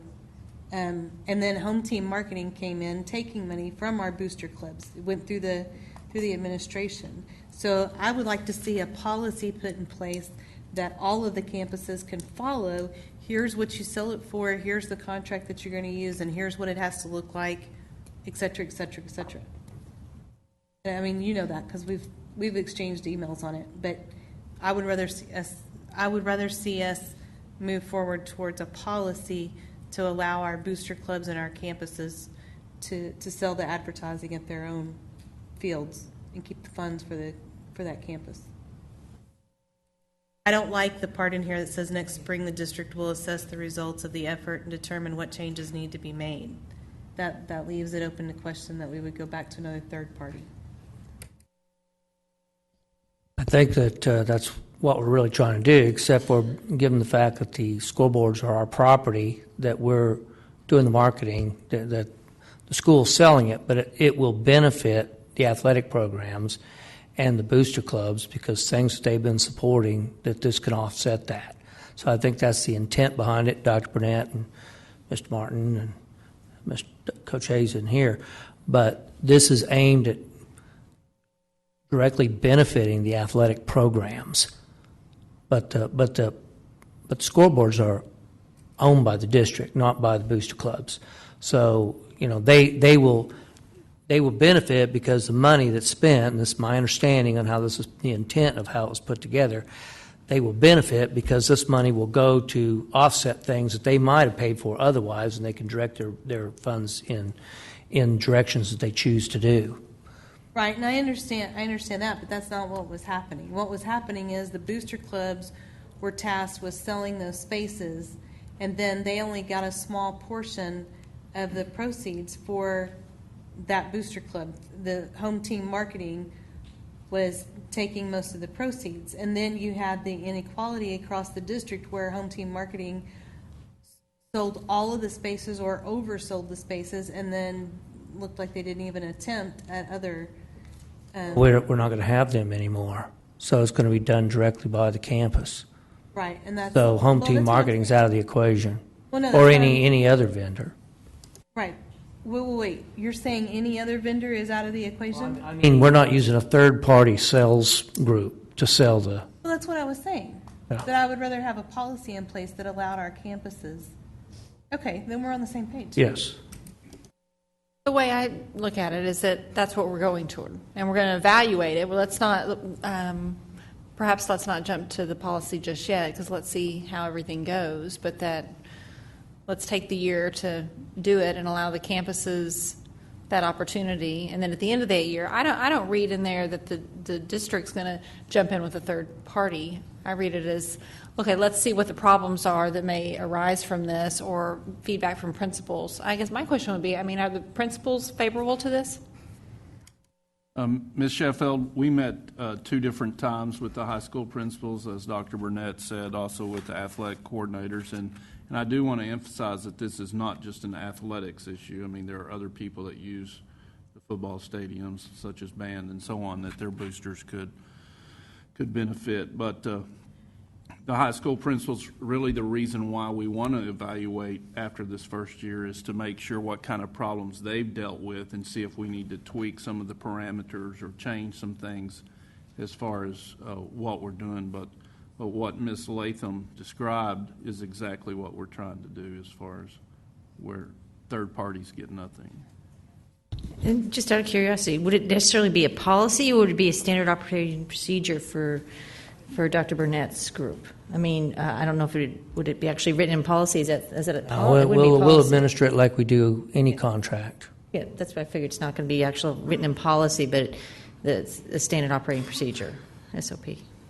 We want to make sure that we have fully vetted the issues that are associated with both sides of the equation.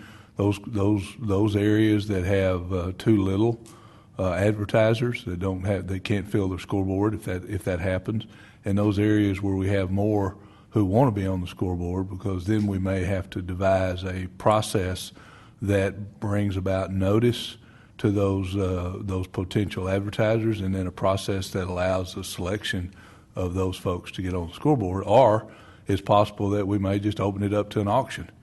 So those are all issues that are before us, and all of them carry various consequences on what we decide, and we want to make sure that those are vetted out.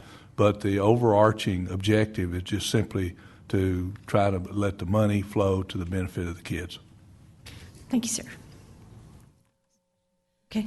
Have we talked to other districts, surrounding districts? I mean, are we looking at different, we reached out to anybody to see how they do it, or what works, what doesn't? There is a variety of processes in place, and most of them are tradition bound. Thank you, sir. Any other questions?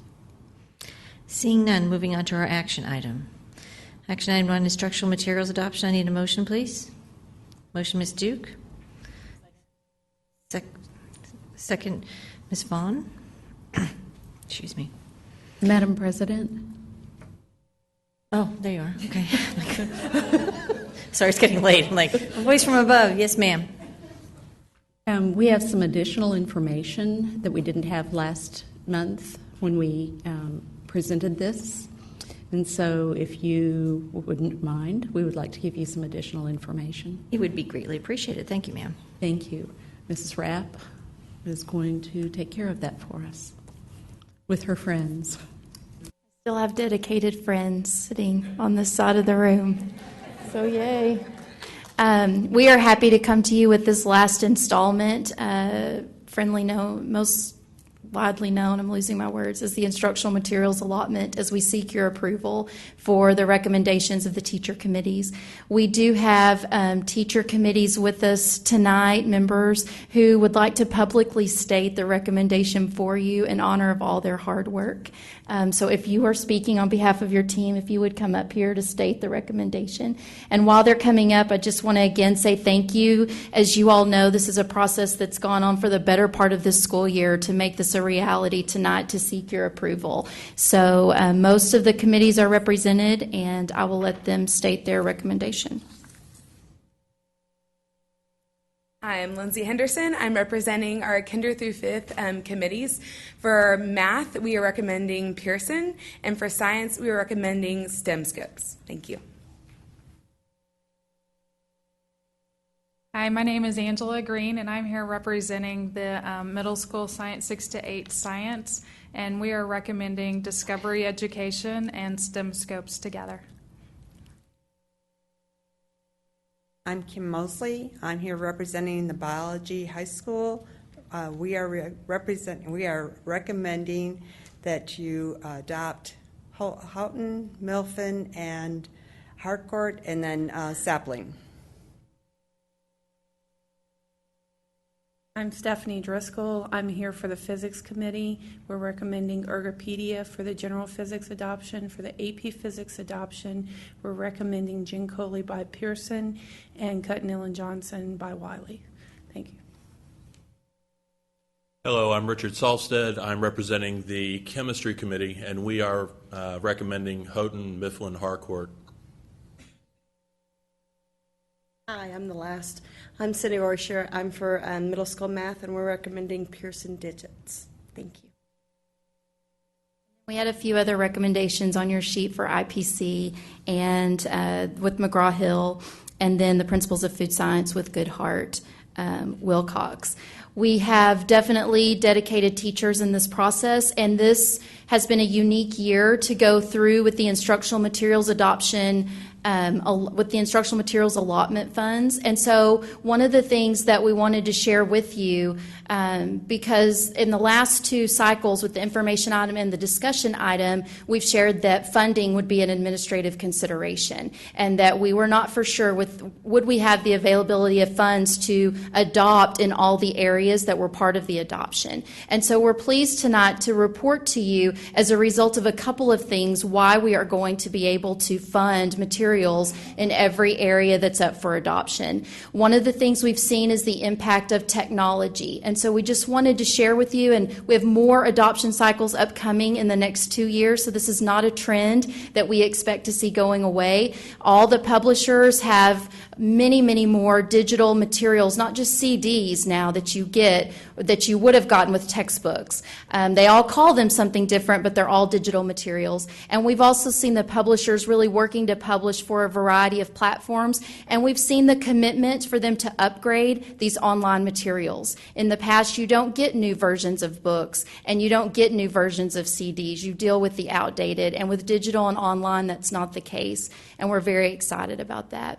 The other trend we're seeing that I would expect would be the case next year when we come back before you as well is these different packages that the publishers have put together. With IMA funding, there are now a lot more options, and the pricing had not been submitted to the state when we were last before you. So what we've seen publishers do is have transition packages where you purchase online for the full life of the adoption, and then you do some print materials for a lesser number of years. We've seen digital and online only packages. I would only expect these to increase. This is the 5th adoption that we've had in this district since 2004. These are the most amount of online materials we've seen out of these 5 adoptions.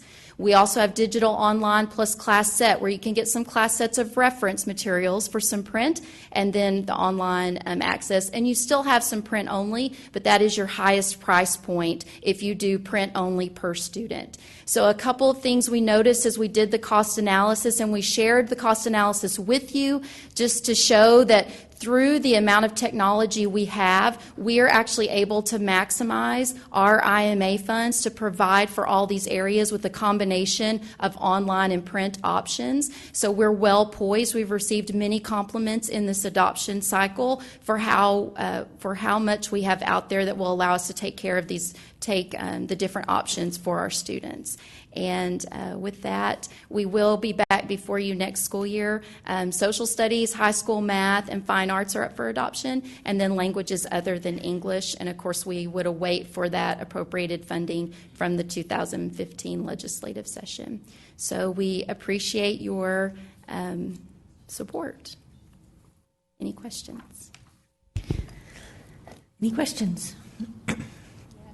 Yes. Ms. Sheffield. Full of questions tonight. So the breakdown that you gave us. Yes. What's the recommendation? I mean, there's 4 columns of information. I mean, are they different? Do you have one, or do they differ by subject area? So what we're seeking approval tonight on is your approval of the publishers that we're recommending. Okay. The final price points will be determined once we finally look at the different options. We've just given you an example of how we are able to make it work out, that we can provide materials in all the areas, but we do need your approval for the publishers. You're welcome. Any other questions, concerns? You ready to vote? All in favor? That is unanimous. Thank you very much, Ms. Schwab. I need a motion, please, for action item number 2, resolution interlocal agreement. Ms. Oh, wait, Kyer, we're going to pull that one. I'm sorry. We're requesting that item be pulled. Thank you. Thank you for that reminder. Well, then, never mind. Moving on to consent agenda. I need a motion and a second, please, to approve the consent agenda. Motion, Ms. Duke. Second, Ms. Latham. Any questions or concerns? Ms. Cox, do we have a question? I would just like to know on items on the renewals, just to understand. I think they're on a 5-year contract and they're just renewing. So my question is 1 through 10 is, are these companies performing to the standards of the district? Let Mr. Martin, our Executive Director for Purchasing, speak to that, please.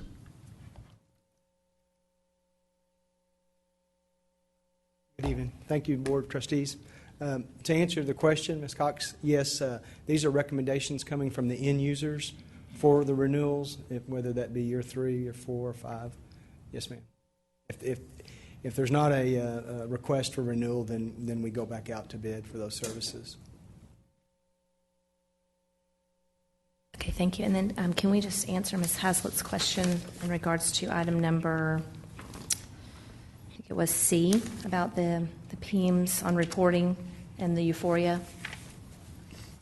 An answer to that question, please. That's the waiver for the teacher data portal? Yes, C. Yeah, 2C. Data portal waiver request.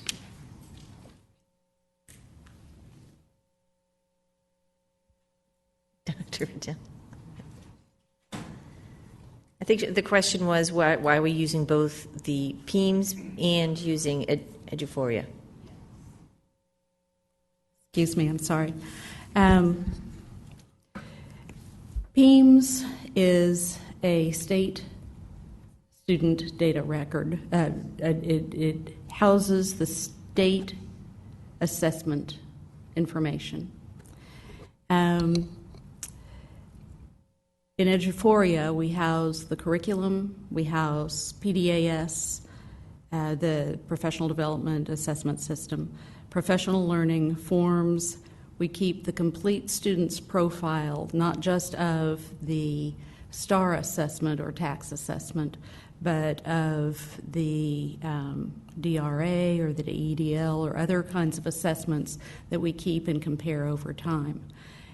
So teachers also house their lessons that they design. And so they're 2 completely different systems. And what the portal gives us is a way to hold the state-mandated assessment as well. But it doesn't give us everything that we've localized that is currently here.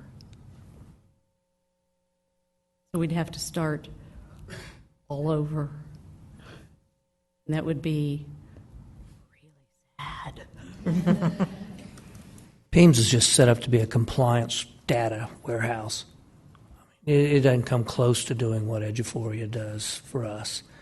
They're not even in the same ballpark.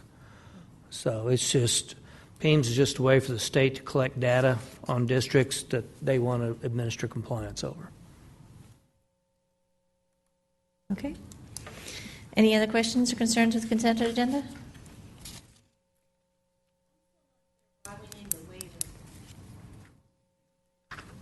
Well, we're saying we don't need the waiver.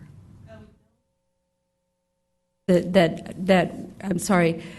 What we're trying to do, we don't want to use the teacher data portal So we have the waiver so that we don't have to use it, because everything that we have here locally.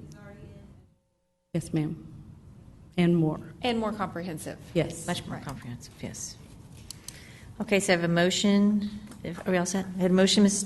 Duke, second, Ms. Latham on the consent agenda. Any other concerns or questions? Seeing none, all in favor? That is unanimous. And seeing now that it is 10:34, we are adjourned. Thank you all for being here with us tonight. You all have a lovely evening, and happy Easter to everyone.